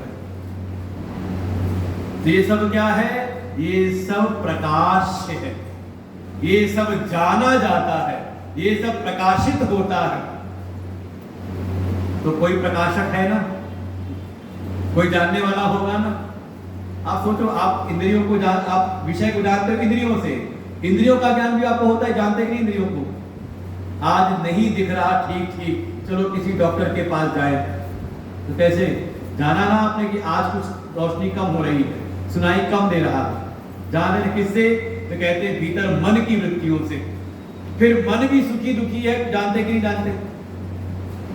आज मन सुखी है, मन दुखी है, जान रहे हो ना किससे? बुद्धि की वृत्ति से। अच्छा, बुद्धि को भी आप जान रहे कि नहीं? आज समझ में आ रहा है। अच्छा, मान लो डॉक्टर पूछे कि क्या हो रहा है, तो कई बार कहते हैं और डॉक्टर साहब जो हो रहा है हम बता नहीं सकते, बस अजीब सा लग रहा है। मतलब बुद्धि में भी कहते हैं बहुत, कभी स्पष्ट ज्ञान हुआ, कभी अस्पष्ट हुआ, लेकिन जान तो रहा है ना बुद्धि की स्थिति को भी। कौन है का जिसके द्वारा सब प्रकाशित हो रहा है। ये सारा जगत भीतर सूक्ष्म से लेकर के स्थूल, ये सारा जगत प्रकाश है, प्रकाशित होता है, जाना जाता है, और जिसके द्वारा जो जानने वाला है, जो प्रकाशित करने वाला है, वही वो तत्व है राम। जगत प्रकाश्य प्रकाशक राम, ये भीतर जो आत्मा यही राम है। मायाधीश ज्ञान बंधाऊ, वही माया के स्वामी है, और वही सारे ज्ञान और गुण के धाम है। उनमें ही सब विद्या विराजमान होती है, उन्हीं आत्मा का आश्रय लेकर के। जा सत्यता ते जड़ माया, हा सत्य एवं मोह सहाया। अरे उनकी सत्ता से ही, उस आत्म चैतन्य की सत्ता से ही ये सारा, ये जो माया है, जो जड़ माया है, जड़ प्रकृति है, वो सत्य वद दिखाई देती है। सहाय मिलाता है मोह अज्ञान। अज्ञान ने सहायता की और फिर माया ने सारे प्रपंच को रच दिया। तो ये जगत है कैसा आप समझ लें। जो आपने सुन रखा है वो सब हमारे शास्त्रों में वर्णन है, वो बताया जाएगा अलग अलग स्तर पर।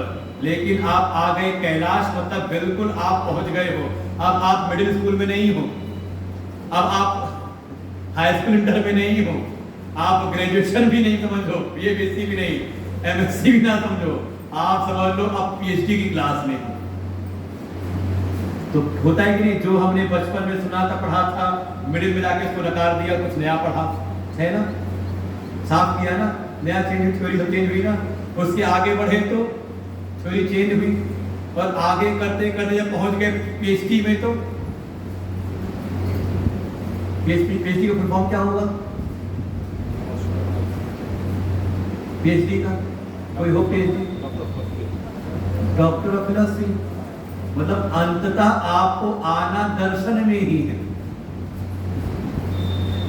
देखो संसारिक ज्ञान का भी जो चरम स्थिति परिणति कहां पर है, अगर आप जाओगे तो आओगे फिलॉसफी में, दर्शन में ही। वही दर्शन यहाँ कराया जा रहा है। ये प्रारंभ की बात नहीं है, बिल्कुल पीएचडी की बात है। कभी आप बड़े शोधकर्ता वैज्ञानिकों से मिलोगे तो जो आप समझते हो ना दुनिया के बारे में, वो आपको असलियत बताएंगे। जो डॉक्टर पहुंचे होंगे वो भी कह देते हैं कि हम तो बस वैज्ञानिक के जैसे तार जोड़ते हैं, तार को बैठा देते हैं साथ में, हड्डी पर हड्डी बैठा देते हैं, बाकी जुड़ती अपने आप है, हम कुछ नहीं कर सकते। हम तो केवल जो भी रोग के कारण आए हैं, जो वायरस बैक्टीरिया अंदर कोई वायरल इन्फेक्शन हुआ है, हम केवल उस इन्फेक्शन को रोकते हैं, व्यक्ति स्वस्थ अपने आप होता है। ये है कितना आप अपनी बुद्धि को विचारशील बना रहे हैं। नकारने वाली बुद्धि है, सती जी वाली बुद्धि नहीं है, पार्वती जी वाली है। हम ज्यादातर समाज में हमारी बुद्धि जो कार्य करती है ना, कुछ हमने सुना, विशेषण ज्यादा नहीं किया, स्वीकार किया, अस्वीकार किया, हम विचार नहीं करते। ये है कैलाश की कथा। यहाँ तो बुद्धि की कहते हैं बिल्कुल बाल की खाल निकालनी है। तत्व को जानो, तत्व की सत्ता को जाना, उनकी सत्ता से ये सारा मायामय जगत सत्तावान होता है। तो कहने का मतलब क्या है, ये सारा जगत दिखाई दे रहा है ना, ये न होते हुए भी आपको प्रतीत हो रहा है। वही बात आगे है। इसलिए हमारे यहाँ जगत और ईश्वर का जो संबंध है वो कृति और कर्ता का नहीं है। जैसे अन्य जगह आप पढ़ोगे कि हाँ उन्होंने क्या है, ये अब कहते खुदा की खुदाई है, खुदा ने या उनके ईश्वर ने बनाया उनके। हम पूछे कहां बैठ के बनाया, किस चीज से बनाया? भाई बनाया, उन्होंने निर्माण किया तो कुछ लिया होगा ना, किस चीज से बनाया? कोई साधन, सहायक साधन बने होंगे। और कहां बैठ के बनाया? तो अगर कहीं जहां बैठ के बनाया, जिस चीज से बनाया, तो चीज तो पहले ही थी ना वहां पर, तो उन्होंने क्या बनाया? अच्छा वो खुद बने हुए थे कि नहीं? बहुत जब आप सूक्ष्म विश्लेषण में जाते हो ना, तब सारी चीजें जो दुनिया की बातें हैं ना, सब धराशायी हो जाती है। यहाँ कृति और कर्ता का संबंध नहीं है। आप समझ लो ईश्वर को बता दिया, अब जगत को बता रहे हैं जगत क्या है। और ये आप पढ़ो, और भागवत का आप पहला श्लोक पढ़ना, प्रथम स्कंद का जो मंगलाचरण है, तेजो वार मिलाम यथा विनिमयो यत् तिसर्गो वृषा धामना सेन सदा निरस्तकुकम सत्यम परम धीमहि। वो परमात्मा, ये परम सत्ता ही सत्य स्वरूप है, उसके अतिरिक्त सबकी सब मिथ्या झूठी है। कैसे लग रहा है ये सब क्या हो रहा है? तो कह रहे रजत सीप मह, जैसे आप गए कहीं समुद्र के किनारे टहलने के लिए जाते हैं, बीच पर बड़ा आनंद आता है। अरे भगत है तो कभी गए होंगे जगन्नाथपुरी, कभी गए होंगे रामेश्वरम, तो समुद्र का वहां पे दिखाई देता है। आप शाम को टहलने गए, अचानक आपको चमचमाती कोई चीज दिखाई दी, आपको लगता है किसी की, लगता है चांद पे कोई लगता है आभूषण गिर गया किसी का, चांदी है यहाँ पर, और जैसे जा करके चुपके से कुछ अपना नाटक ड्रामा करते हुए जाके जैसे उसको उठाया तो जब हाथ में पास लाए, अरे तो सीप पड़ी हुई थी। कभी सीप देखी हो? पहले माता हम देखते थे, पुराना हमें याद है, उस सीप मिल जाती थी तो उसको कहते हैं कुछ रगड़ करके उसको बना देते थे, तो आलू छिलने के काम आती थी, घिया छिलने के काम आती थी। अब आजकल चक्कुएं आ गई हैं वैसी। उसको आप देखें, एक तरफ उलट जाए तो अंदर जो उसकी चमक होती है बिल्कुल चांदी की जैसे, ऊपर भले काला कालापन होगा लेकिन अंदर उलट के आ जाए तो जिस सीप में वो मोती बनता है वो बिल्कुल चांदी के जैसे। तो कहा जैसे रजत सीप महू, जैसे थी तो सीप, वस्तु थी कुछ और उस पर प्रतीति हो गई किसी और की। फिर मन भरा नहीं, एक दृष्टांत और। जथा भाम पर वार, जैसे रेगिस्तान में क्या दिखाई दिया? जल की, सूखे रेगिस्तान में जल की प्रतीति हुई। किसमें? रेत में नहीं, सूर्य की किरणें, सूर्य के तपती हुई किरणों में प्रतीति हो जाती है जल की। मिराज वाटर, मरीचिका का जल होता है। क्या है? अन्न के ऊपर अन्न की प्रतीति हो जाना, इसे कहते हैं अध्यास। ब्रह्म, हम दृष्टांत सुनते हैं रज्जू में सर्प, कहीं आप अंधेरे में जा रहे तो कई बार होता होगा, अचानक निकले, कुछ नजर भी कमजोर और कुछ अंधेरा सा है तो वहां गमला, लेकिन लगा कोई आदमी बैठा हुआ। एक समय होता है, सड़क से निकले, था माइलस्टोन, हो सकता है किसी ने कोई गठरी रख दी उसके ऊपर, भूल गया ले जाना। हम निकले, लगा कोई छुप के बैठा है, जोर तो नहीं, क्या है कुछ और, लेकिन भ्रम के कारण उसमें कोई और चीज की प्रतीति हो जाती है। यद्यपि मृषा तिहु काल सोई, रम न सकऊं को उतार, जबकि है मिथ्या, जो चांदी की प्रतीति है, जो जल की प्रतीति है ही नहीं, झूठिया है वो, लेकिन कोई उस भ्रम को टाल नहीं पाता। एक बार भ्रम हो जाए तो उसको टालना बड़ा मुश्किल है, जल्दी अपनी दृष्टि से टलता नहीं। आगे कह रहे हैं, यही विधि जग हरि आश्रित रही। इसी प्रकार से ये सारा जगत ये है भ्रम से कल्पित। किस पर है? कहा हरि के ऊपर, परमात्मा।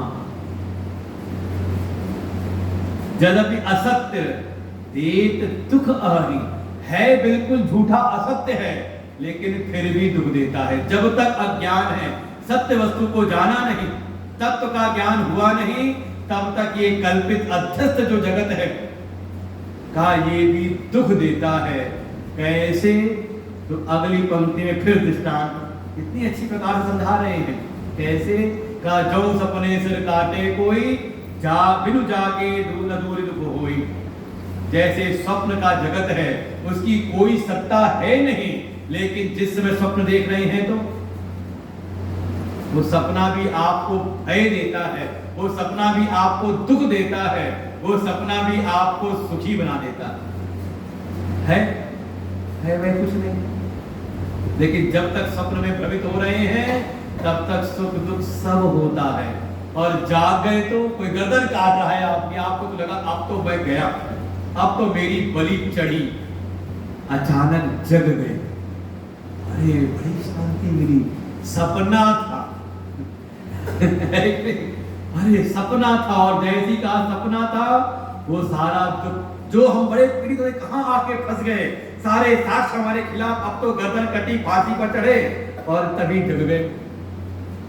अरे सब सपना था, सब एक साथ ही, वो सारी जो सजा थी, वो सारी जो कुछ वहां तक हुआ था, सब एक क्षण में ही गायब हो गया ना। ऐसे ही बिल्कुल जा सुकृपा, जिनकी कृपा से अस भ्रम मिट जाए।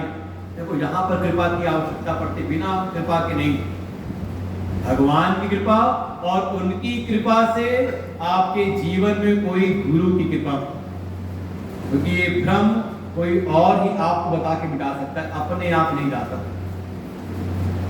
जिनकी कृपा से ये भ्रम मिट जाए, वास्तव में गिरिजा सोई कृपाल रघुराई, वही दयालु कृपा करने वाले परमात्मा है।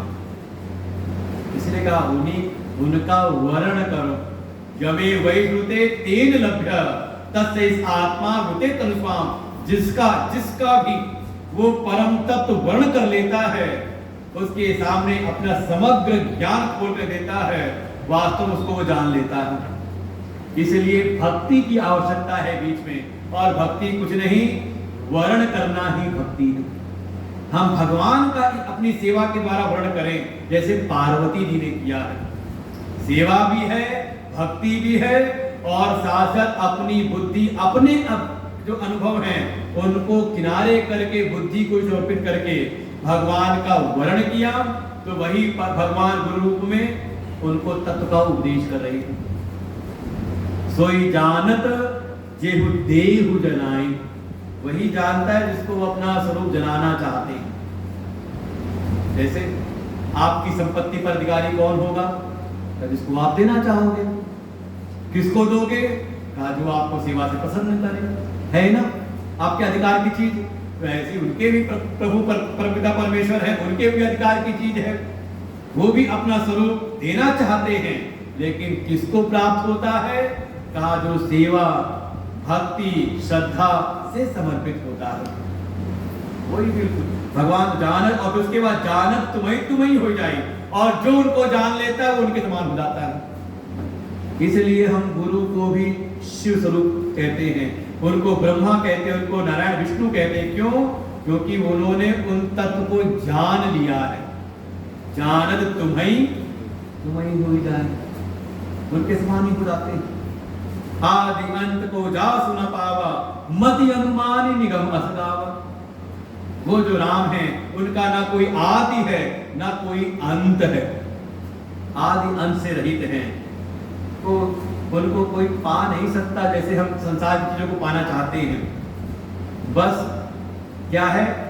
उसका बोध होता है, मति अनुमान। ये बात एक दिन और भी कही थी।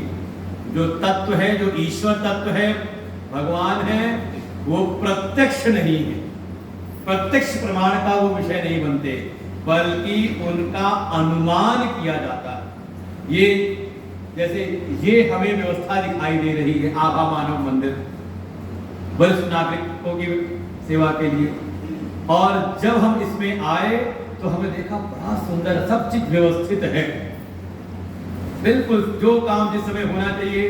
होटल बज गया, लंच के समय हम सुनते हैं रोज, हर समय सब लोग अपने समय से वहां पहुंच जाते हैं, बड़ी साफ सफाई है, सब कुछ है। तो एक व्यवस्था हमने देखी, तो व्यवस्था को देख करके इसके व्यवस्थापक का अनुमान हो गया। अब कोई कह रही अपने आप चलता है, अपने आप चल जाता है, अपने चलता रहता है अपने आप। जब कोई समझदार है तो जान देख के, व्यवस्था को देख के समझ जाता है। अगर ये यहाँ पे एक एक चीज व्यवस्थित, अच्छा मान लो कहीं आप जब उजाड़ पड़ा हो तो आप समझ जाते हो देख करके कि यहाँ कोई लगता है अच्छा व्यवस्थापक नहीं, कोई यहाँ का प्रबंधक नहीं है। क्या किया आपने? सामने चीज को देख करके आपने अनुमान कर लिया। तो ये सारे जगत की व्यवस्था आपको दिखाई दे रही है, कर्म का विधान दिखाई दे रहा है।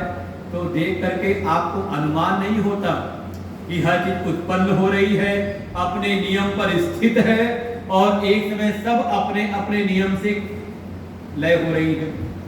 तो कोई है नहीं इनको संभालने वाला, कोई नियंता। तो वही कह रहे मति अनुमानी। बस मति अनुमान कैसे करती है? निगम असगावा।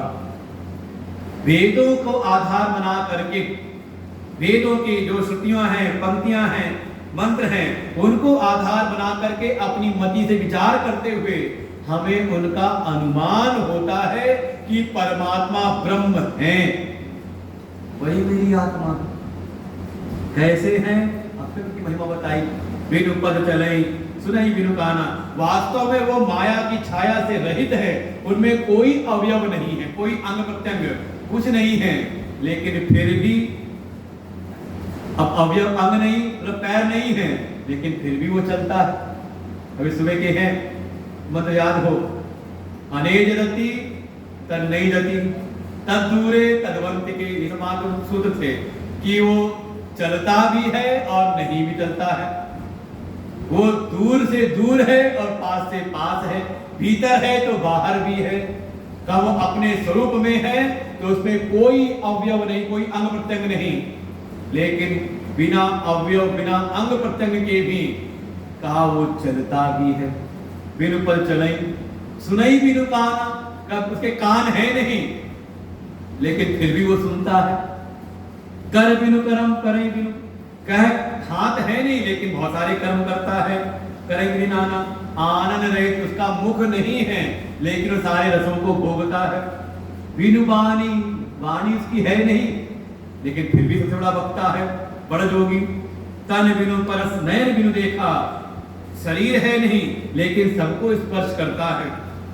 नयन बिनु देखा, नयन के बिना ही सबको देखता है। ग्रहई ज्ञान बिनु वास अशेषा, वास्तव में ये सारी जो इंद्रियां हैं, जो करण हैं, इनका वो अधिष्ठान है, इनके माध्यम से वही सबको प्रकाशित कर रहा है। वो है भीतर, जो भीतर लेकर के आना चाह रहे हैं। अस सब भांति अलौकिक करनी, महिमा जास जाई नहीं बरनी। और क्या कहें उनकी जो ऐसी अलौकिक अर्थात जो प्रत्यक्ष के विषय में नहीं आता, ऐसी अलौकिक उनकी करनी है, उनकी महिमा है, उसको कोई बखान नहीं कर सकता।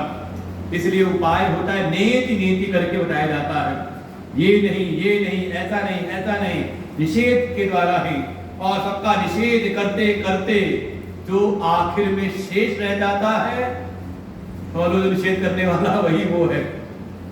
ऐसे कहा है, जही इमिगा वही वेद गुर जाहि धरई मुनि ध्यान, सोई दशरथ भगत हित कौशलपति भगवान। ऐसे जिनके बारे में इस प्रकार से निषेध करके जिनके बारे में वेद गायन करते हैं, वेद की श्रुतियां जिनका प्रतिपादन इस प्रकार से नेति नेति करके निषेध करके करती हैं, और जो बुद्ध जन हैं जिनका ध्यान करके उसको जानते हैं, वही परम तत्व ही, सोई वो ही दशरथ सुत, वही दशरथ के पुत्र, राजा के पुत्र बन करके कह क्यों भगत हित, भक्तों का हित करने के लिए कौशलपति भगवान, वही कौशलपति भगवान नाम है, अलग नहीं है। जो दशरथ के पुत्र के रूप में लीला कर रहे हैं वो वही परम तत्व है, और वही जो परम तत्व है वही इस रूप में लीला कर रहे हैं। ये समझ लीजिए, अभिनत्व कर रहे हैं और यही महावाक्य करते हैं तत्त्वमसि। और गोस्वामी जी आगे इसी में कहेंगे, सो तय ताहि तो ही नहीं भेदा। उस परम तत्व में और हमारी जो अपनी आत्मा है, देह से नहीं, उपाधियों को किनारे करके, जैसे एक भिखारी है और एक राजा है, सम्राट है, दोनों में भेद कैसे है? का उपाधियों का भेद है। अच्छा, जो भिखारी है उसके जितने भिखारी के लक्षण है, फटे हाथ कपड़े चिथड़े उसके हटा दें वहां से, और राजा की जो उपाधि है, राज चिन्ह है, वो हटा दें, तो कौन बचा? का दोनों मनुष्य है कि नहीं? एक चाय बेचने वाला प्रधानमंत्री कैसे है तो वही जो चाय बेचने वाला था वही प्रधानमंत्री है। कैसे? उपाधियों से। बाकी जो चाय बेचने वाला था और हमने कहा वही प्रधानमंत्री, किसको आधार बना करके? कहा वो शरीर को, वो व्यक्ति को हम देखें तो व्यक्ति तो वही है, लेकिन उपाधियां बदल गई तो घेरा आ गया दोनों में।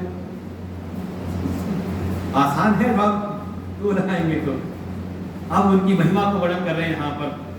काशी मरत जंतु अवलोकी, चातु नाम बल करहु विसोगी, सोई प्रभु मोर चराचर स्वामी, रघुबर सब युरयंतर जामी, विवसहु जासु नाम नरकाई, जनमयनेक चित अगदाई, सादर सुमिरन जे नर करई, भव बारिधि गोपद इव तरई, राम सु परमात्मा भवानी, कहाँ भ्रम अति अभिगत अभिहित तब वाणी, अस संशय आनतयुर्माहि, ज्ञान विराग सकल गुण जाहि, सुनि शिव के भ्रम भंजन बचना, मिटी गए सब कुतर्क कहे रचना, भई रघुपति पद प्रीति प्रतीति, दारुण असंभावना भीति, पुनि पुनि प्रभु पद कमल गहि,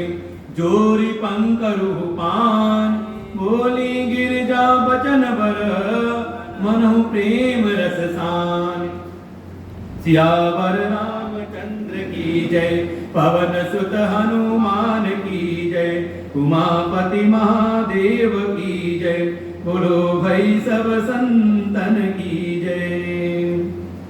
अब भगवान उन्हीं की पुनः फिर महिमा करते हैं।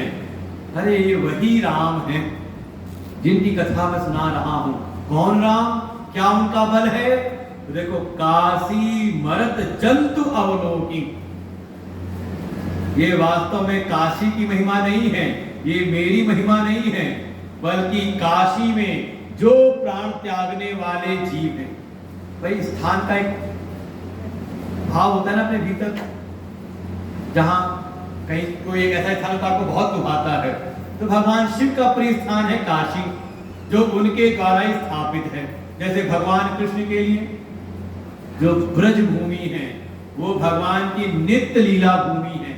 जब वो आते हैं तो नित्य गोलोक धाम से उनकी वो पूरा ब्रजमंडल आकर के स्थापित होता है। ऐसे ही जो काशी है वो भगवान शिव द्वारा स्थापित है। प्रलय में भी उनका उसका काशी का प्रलय नहीं होता, वो भगवान के त्रिशूल पर स्थित है, धारण कर रखा अपने त्रिशूल पर। तो भगवान कह रहे हैं उस काशी में भी जब कोई प्राण त्यागता है ना, तो मैं उसको देखते हुए जिसके नाम के बल से उसको मैं मुक्त कर देता हूं, जासु नाम बल करो विशोकी, उसको शोक मोह से मुक्त, उसको बिल्कुल मोक्ष प्रदान कर देता हूं, जिसके नाम के बल से। नाम जो तारक मंत्र है, तारक मंत्र है भगवान शिव का, वो यही राम है, क्या जिनके नाम के स्मरण मात्र से ही उस जीव को, प्राण त्यागने वाले जो काशी में प्राण त्यागता है, उसको मैं मुक्त कर देता हूं। सोई वही प्रभु राम है, मोर चराचर स्वामी, मेरे भी और चर अचर जड़ चेतन सबके स्वामी। और वही आए हैं रघुकुल में, रघुवर रघुकुल में श्रेष्ठ, सबको अंतर्यामी, और वही सबके हृदय में बैठ करके सबके हृदय के भाव को जानते, अंतर्यामी। मतलब अलग अलग नहीं है, जो परम तत्व है ब्रह्म वही राम है, वही मेरे और चर अचर सबके स्वामी ईश्वर हैं, वही ही। देखो उपाधियों से अलग अलग हो रहे हैं, उपाधि से माया उपाधि से ईश्वर हो जाते हैं, वही ही थोड़ा भौतिक जगत की उपाधियों को भक्त के वश होकर के वही अवतार ले लेते हैं रघुकुल में आकर के। और वही सबके हृदय की उपाधि से देखें तो सबके हृदय में विराजमान, हृदय शेर जुतिष्ठति, सबके हृदय में विराजमान होकर अंतर्यामी रूप से विराजमान है। और उनकी क्या महिमा, नामी की महिमा क्या कहें, नामी से बढ़कर के नाम की महिमा है। ये तो गोस्वामी जी प्रारंभ में खूब वर्णन किया है कि नामी, जिसका जो नाम वाला है, नामधारी है, उनसे तो शायद 2-4-10 का उद्धार हुआ होगा, उस समय के अयोध्यावासियों का उद्धार हुआ होगा, लेकिन उनके नाम ने का उनके बाद भी कितनों को तारा है। तो कह रहे हैं विवसहु जासु नाम नर कहाई। अब मान लो कीर्तन में कोई आ गया, उसका मन नहीं है नाम लेने का, लेकिन सब ले रहे हैं तो बीच में वो भी बोल ले रहा है राम राम, श्री राम जय जय राम, विवश होकर के निकल जा रहा है मुंह से। तो विवश होकर के भी कोई अगर नाम ले ले तो जन्म अनेक रचित अगदमय, अनेकों जन्मों के उसके जो पाप है सब दहन हो जाते हैं। ये है राम नाम की महिमा। इसे चलते फिरते राम, देखो भगवान के नाम लेने में कोई दोष नहीं, नाम जप करने में कोई दोष नहीं, कैसे भी आप ले सकते हो, कोई शुद्धि की बात नहीं। अच्छा, माँ को अपने बेटे का नाम लेना हो तो विचार करती है, उसमें नहीं। हाँ, जब बात आती है कोई मंत्र का, वैदिक मंत्र है, तो उसमें भाई मंत्र है, महिमा है उसकी, तो जैसा मंत्र है उसके अनुसार हमारी भी पवित्रता होनी चाहिए। दोष उसमें नाम जप में नहीं है। आप चलते फिरते नाम लेते रहो, राम राम राम राम करते रहो, कोई दोष, खूब लो नाम, ऐसा नाम की महिमा है। कोई विवश होकर के भी ले तो उसके भी पापों का दहन कर देता है। फिर कोई भाव से प्रेम से ले तो सादर सुमरई जे नर कहाई, जो मनुष्य सादर प्रेम से भाव के साथ अगर जप ले तो भव बारिश भूपद इव तरही, वो इस भव सागर को, भव समुद्र को ऐसे पार करता है जैसे कोई बालक बच्चा गाय के खुर से हुए गड्ढे को पार कर लेता है। भाई गाय चलती तो उसका गड्ढा बन जाता है ना पैर से, तो जैसे कोई बालक उसको पार कर लेता है, छोटा बालक होता है, कूद के चलता है ऐसे का, ऐसे ही जो मनुष्य भगवान के नाम को सादर आदर पूर्वक बड़े श्रद्धा से उनका सुमिरन करता है, उनकी नाम की महिमा को जानता है, तो वैसे वो भी पार कर जाता है वैकुंठ भवसागर को। इसलिए हे भवानी, हे पार्वती, राम सो परमात्मा भवानी, राम जिनकी लीला सुनी, कथा सुनी, ये वही परमात्मा है, परम तत्व है। तहाँ भ्रम अति अभिहित तो वाणी, उनमें भ्रम हो जाए, जो तुमने देखा कि उनकी मति भ्रमित है अपनी पत्नी के कारण, जो किसी को आसक्त दिखते हैं, किसी को हिरण के पीछे भागते हुए दिखाई देते हैं और किसी को क्रोधी दिखाई देते हैं, तो वास्तव में ये अविहित, ये विहित नहीं है। उसमें भ्रम देखना, जो कहना है उसमें उन्हें भ्रम आया, ये अनुचित है। भाई कई बार आप लोग ही अपने छोटे बच्चे को कुछ सिखाने के लिए कई बार बच्चे जैसे बन जाते हो, लीला करते हो बच्चों के जैसे ही करके दिखाते हो उनको, तो अब बच्चा समझे कि पापा भी वैसे ही करते हैं, बाबूजी भी ऐसे ही करते हैं, जैसे हम वैसे ही वो भी रहते हैं। इसकी बाल बुद्धि भ्रम के कारण है, ऐसा करना कहना उचित नहीं है। असंशय आनत उर्माही, ज्ञान विराग सकल गुण जाही। और ऐसा कोई भी भ्रम ईश्वर में डालना, समझो तीन चीजें हैं, ईश्वर, शास्त्र और गुरु और साथ ही मंत्र। इन चारों में अगर थोड़ा भी भ्रम है, संदेह है, तो समझ ले असंशय आनपुर माही। इसमें अगर संशय आ जाए तो जिसके हृदय में ये संशय आता है, ज्ञान विराग सकल गुण जाहि, उसके भीतर जो ज्ञान है, वैराग्य है, प्रेम है, वो सारे गुण चले जाते हैं। इसलिए भूल करके भी यावत जीवे त्रयो वंद्य वेदांतो गुरु ईश्वर, शास्त्र, गुरु और ईश्वर, इनके प्रति कभी भी अश्रद्धा ना करें। चाहे कोई कितना भ्रमित करे, बिल्कुल आज हमें समझ में नहीं आता तो कभी हमारी बुद्धि में है। कोई बात शास्त्र की समझ में नहीं आती तो शास्त्र बदलने की आवश्यकता नहीं है, अपने आप को सही करना है, अपनी बुद्धि को सही करना है। हमें भगवान में कोई चीज समझ में नहीं आती तो भगवान में भ्रम में दोष नहीं है, बल्कि दोष अपनी बुद्धि में। अरे हमने सुना ऐसे कि कोई सज्जन गए अपने मित्र के यहाँ पर, अब मित्र ने यहाँ भगत की, उनकी पत्नी थी, तुरंत अरे बढ़िया आए हुए हैं, हमारे इष्ट हैं, इष्ट मित्र हमारे बड़े प्रिय मित्र हैं, आए बढ़िया लस्सी बना करके ले आए, हमें रखी। वो जो मेहमान थे उन्होंने देखा लस्सी पिए, पीना तो दूर, वो लस्सी उठा करके ले गए, लस्सी में गिरा दी। देवी जी फिर ले आई, लगता कुछ गिर गया होगा उसमें, फिर ले आई, फिर गए तो उन्होंने लिया और लस्सी में गिरा दिया। तीसरी बार फिर ले आए, फिर लेके उठे गिराने के लिए, अरे क्यों फेंक रहे हो, पूछ लिया उन्होंने, क्यों बार फेंक रहे हो, इतनी बढ़िया लस्सी बना करके मजा रही तो गिरा दे रहे हो। तो कह रहे लस्सी में कुछ गिरा हुआ है।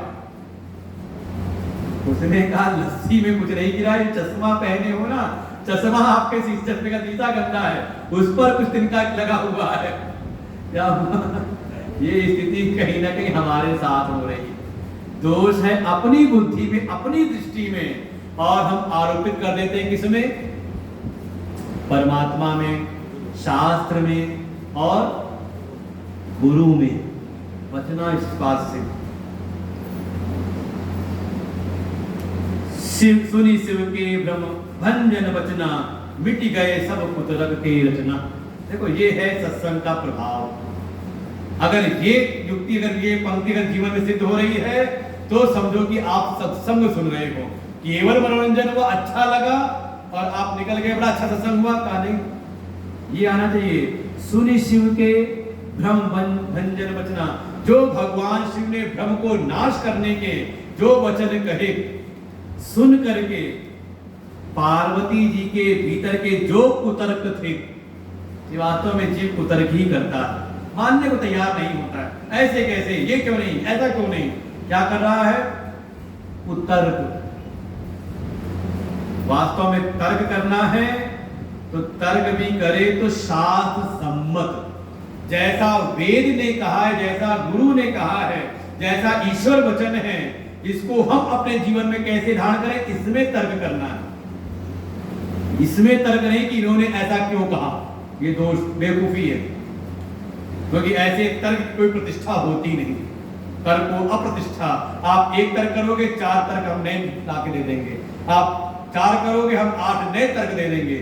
तर्क की कोई प्रतिष्ठा नहीं। हमने एक कहा था ना, जल को कहां देखना है तो नेताओं के बहस में देखो, 1 घंटा बहस की और प्राप्त कुछ नहीं, हल कुछ नहीं आए, क्योंकि वहां केवल अपने अपने मन की बात है, ना राष्ट्रहित है ना जनहित है, बस केवल अपनी पार्टी का हित है, कैसे हमारी पार्टी सत्ता में बनी रहे। तो ऐसे जल को करते कुतर्क, सारे कुतर्क भीतर मिट गए। और फिर परिणाम भई रघुपति पद प्रीति प्रतीति, दारुण असंभावना बीती। भगवान के चरणों में अब भई रघुपति पद प्रीति प्रतीति, भगवान के चरणों में दृढ़ विश्वास। जो भगवान शिव थे ना, भवानी शंकरो वंदे श्रद्धा विश्वास रूपिणो, जिस विश्वास में भगवान शिव आरूढ़ हैं, अब वही प्रतीति, वही विश्वास पार्वती जी को भी हो गया। और जब विश्वास हुआ तब भीतर प्रकट हुई परम प्रीति। देखो, जब तक किसी पर विश्वास ना हो उस पर परम प्रेम नहीं होता, प्रीति हुई। और परिणाम दारुण असंभावना भी थी। ये जो भीतर कष्ट देने वाली असंभावना रूपी दोष था ना, वो भीतर कि जो ब्रह्म है, व्यापक है, विभु है, सर्वज्ञ है, वो नर कैसे हो गए, कैसे हो सकते, तो कि हो ही नर, क्या वो नर हो सकता है, क्या था, एक असंभव वाला भाव था, ऐसा तो हो नहीं सकता। ये क्या है, असंभावना दोष है। ये कई दोष हमारे कहे जाते हैं, भ्रम, विपर्य, असंभावना, ये दोष है। कुछ को कुछ समझ लेना भ्रम के रूप में, फिर संशय हो जाए तो दे भ्रम और संशय, फिर का विपर्य, जो चीज जैसी उसको वैसा समझ के बिल्कुल ठीक उसके उल्टा समझ लेना। और तीसरा होता है असंभावना, हो ही नहीं सकता, हम तो बड़े पापी हैं, हमारा उद्धार कैसे हो सकता है। अरे हो सकता है, उसके लिए शास्त्र हैं, उसके लिए संत हैं, उसके लिए भगवत उपासना है, क्यों नहीं हो सकता, हो सकता। तो उनके भीतर की सारी असंभावना रूपी दोष मिटा, और उस असंभावना से जो उनको दुख था वो दुख भी दूर हुआ। और जब ये ज्ञान मिला तो ज्ञान पूरा हुआ, कवचन पूरा हुआ, तो पुनि पुनि प्रभुपद कमल कही, जोरी पंक रूपानी, बोली गिरिजा बचन पर मनो प्रेम रसानी। अब तो वाणी उनकी प्रेम रस से बिल्कुल युक्त हो गई। और फिर भगवान जिससे ज्ञान मिला उनको हाथ जोड़ के प्रणाम करती हैं कि आपकी कृपा से मुझको ये सुंदर ये ज्ञान प्राप्त हुआ है, आपके चरण कमलों की कृपा है। और फिर अब जिसने सुना उसकी परीक्षा होनी चाहिए कि नहीं, कि क्या सुना। भाई पहले पढ़ाते हैं अध्यापक, अब पढ़ाने के बाद जीवित पूछते हैं कि कैसा लगा, आपको समझ में आया कि नहीं आया। तो अब जो जिज्ञासु शिष्या के रूप में पार्वती जी हैं, वो अपनी अनुभूति बता रही है। पाठ कर लेते। ससी कर सम सुनी गिरा तुम्हारी, मिटा मोह सरदा तप हारी, तुम कृपाल सब संसौ हरेउ, राम स्वरूप जानी मोहि परयो नाथ कृपाय बगयो विषादा सुखी भयो प्रभु चरण प्रसादा अब मोहि आपनि किंकरि जानी यद्यपि सहज चरनारि अयानि प्रथम जो मैं पूछा सोई कहूँ जो मो पर प्रसन्न प्रभु आओ राम ब्रह्म चिन्मय अविनाशी सर्वरहित सब उर पुरवासी नाथ धर्यो नर तनु के हेतु मोहि समुझाई कहूँ वृष केतु उमा बचन सुनि परम विनीता राम कथा पर प्रीति पुनीता हिय हर्षे कामारि तब शंकर सहज सुजान बहुविधि उमहि प्रशंसी पुरि बोले कृपा निधान सियावर रामचंद्र की जय पवन सुत हनुमान की जय महापति महादेव की जय बोलो भाई सब संतन की जय। अब पार्वती माँ हाथ जोड़ करके भगवान शिव को प्रणाम करती हैं कि आपकी कृपा से मेरे भीतर के सारे भ्रम कुतर्क सब मिट गए। शशि कर सम सुनि गिरा तुम्हारी बिल्कुल चंद्रमा जैसे शीतल करता है ऐसे ही आपकी शीतल वाणी ने शीतल वाणी को मैंने सुना और सुन करके जो शरद का कहते शरद ऋतु की जो धूप होती है वो कहते बहुत तेज लगती है ऐसा वर्णन किया यहाँ पर शरद ऋतु की जैसे ठंड का मौसम है अचानक कई बार आप धूप में बैठे हो और धूप सहन नहीं होती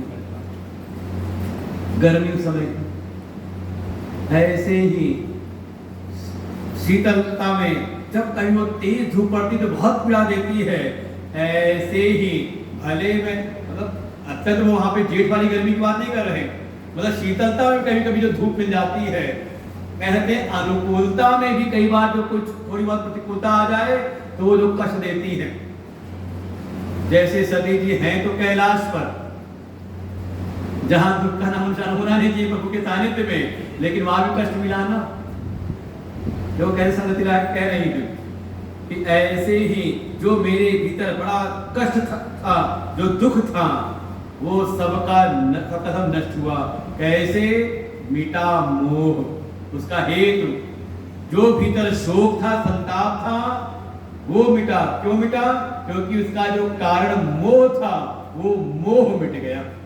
अब ले आओ गीता नष्टो मोह स्मृतिर्लब्ध्वा तत्प्रसादात्मयाच्युतः स्थितो अस्मि कद संदेह करिष्ये वचनम तव ये भगवान को कहा अर्जुन ने 18वें अध्याय के समापन पर और यहीं पर उपदेश विश्राम लेता है तो यही कह रहे हैं नष्टो मोह तो उन्होंने कहा मिटा मोह मोह मिट गया।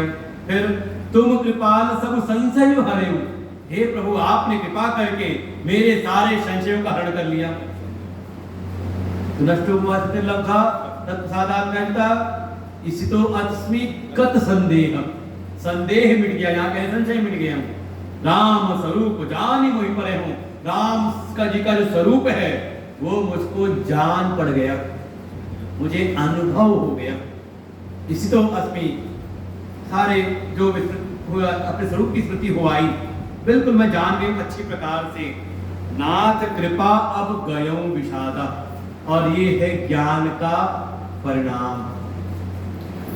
हे प्रभु वो अनुभव हुआ स्वरूप का और स्वरूप का अनुभव होते ही जो विषाद था जो शोक था संताप था वो सब चला गया आपकी कृपा से सुखी भयं अब तो मैं आनंदित हूँ आनंद में हूँ सब भगवान के चरणों की कृपा प्रसाद रूप में प्राप्त हुआ मुझको। देखो साधना का अपना पुरुषार्थ नहीं बता रहे प्रयास किया है लेकिन अपना वहां पे कर्तृत्व लेकर के नहीं आते। देखो ये है साधक की वृत्ति आप साधन करें स्वयं प्रयास करें जी भरसक प्रयास करें लेकिन उसमें अगर सफलता मिल जाए तो अपनी साधना का बल ना देखें क्योंकि ये साधन साध्य नहीं है ये कृपा साध्य है तत्काल आ जाए प्रभु कृपा गुरुदेव की कृपा अब तो मुझको अब मोहि आप पर किंकरी जानी और देखो पूर्ण शरणागति तो इसी ज्ञान के बाद आती है ज्ञान के पहले तो थोड़ी सी किंकरी अंदर रहती, कंकर अंदर रहता है, तिनका अंदर रहता है, किंकरी अंदर रहती है। लेकिन जब ये ज्ञान हुआ तो ये जो लेश था, अविद्या लेश, अहंकार लेश, वो भी गया और अब वो पूर्ण समर्पित हो पाता है। आपने अपने अपनी दासी डाल करके, मैं योग्य नहीं हूं, जड़ हूं, लेकिन फिर भी आप उस पर अपनी कृपा करके अपने शरण में लिए रहे।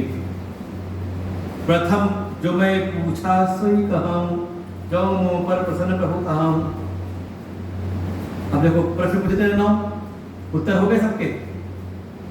देखें तो प्रश्न केवल एक का उत्तर हुआ है। जो पहला प्रश्न था ना, प्रथम सो कारण कहूं विचारी, निर्गुण ब्रह्म सगुण बहुधारी। उत्तर अभी तक केवल इसी का हुआ है। अब कह रही, इसीलिए कह रही कि अभी तो आपने मूल जो संदेह था, ब्रह्म था, वो दूर कर दिया है। अब जो क्रम से और प्रश्न पूछे थे ना, कैसे अवतार हुआ है, कैसे उन्होंने लीलाएं की, कैसे उनकी बाल लीलाएं हुई, कैसे उनका विवाह हुआ, कैसे वनवास को गए, कैसे रावण को मारा और कैसे वापस आकर के सिंहासन संभाला और कैसे अपने पिताजनों को लेकर के गए साकेत, ये भी रह गए। अभी तो केवल जो संदेह था सती के मन में, वही संदेह था पार्वती के मन में। पहले तो तत्व के विषय में संदेह को मिटा दिया और यहाँ समर्पित हुई। और देखो तत्व कैसा है, अपना अपना स्वयं बता रही यहाँ पर, मैं जान गई। अब मेरे मन में कथा के विषय में कोई संदेह नहीं, मैं जान गई राम कौन है। कौन है तो कहा राम ब्रह्म चिन्मय अविनाशी, सर्वरहित सब उर्वासी। मैंने उनको दोनों प्रकार से, उनके निर्गुण स्वरूप से भी और सगुण रूप से, हर प्रकार से मैंने जान लिया है। राम कौन है? कहा वो ब्रह्म है, वही चिन्मय चेतन है और वही अविनाशी, जिनका कभी किसी समय नाश हो नहीं सकता, ऐसे वो राम है। कैसे जाना? कैसे कैसे का संदर्भों के सहित भी और संदर्भों से रहित भी। इस जगत के संदर्भ में देखें तो कहा वो कण कण में व्याप्त है, सर्व उर्वासी। जब ज्ञान हो जाता है तो ऐसे दिखाई देता है कि जो कुछ भी अगर दिखाई दे रहा है तो सब का सब भगवानमय है, हर कण कण में समाये हुए हैं। ईशावासमिदं सर्वम यत्किंच जगत्याम जगत, तो कहें सर्व उर्वासी, सब जगह आपका वास है। और आपका जो वास्तविक तत्व है, नित्य निरुपाधिक जो तत्व है, वो वास्तव में सर्वरहित। अगर ये सब नहीं है तो भी आप ही हैं, आपको तो कोई फर्क नहीं पड़ता। जगत के संदर्भ में भी आप हो, सब में समाये हुए, और जगत की सत्ता नहीं है तो आप ही आप तो हो, और कौन है?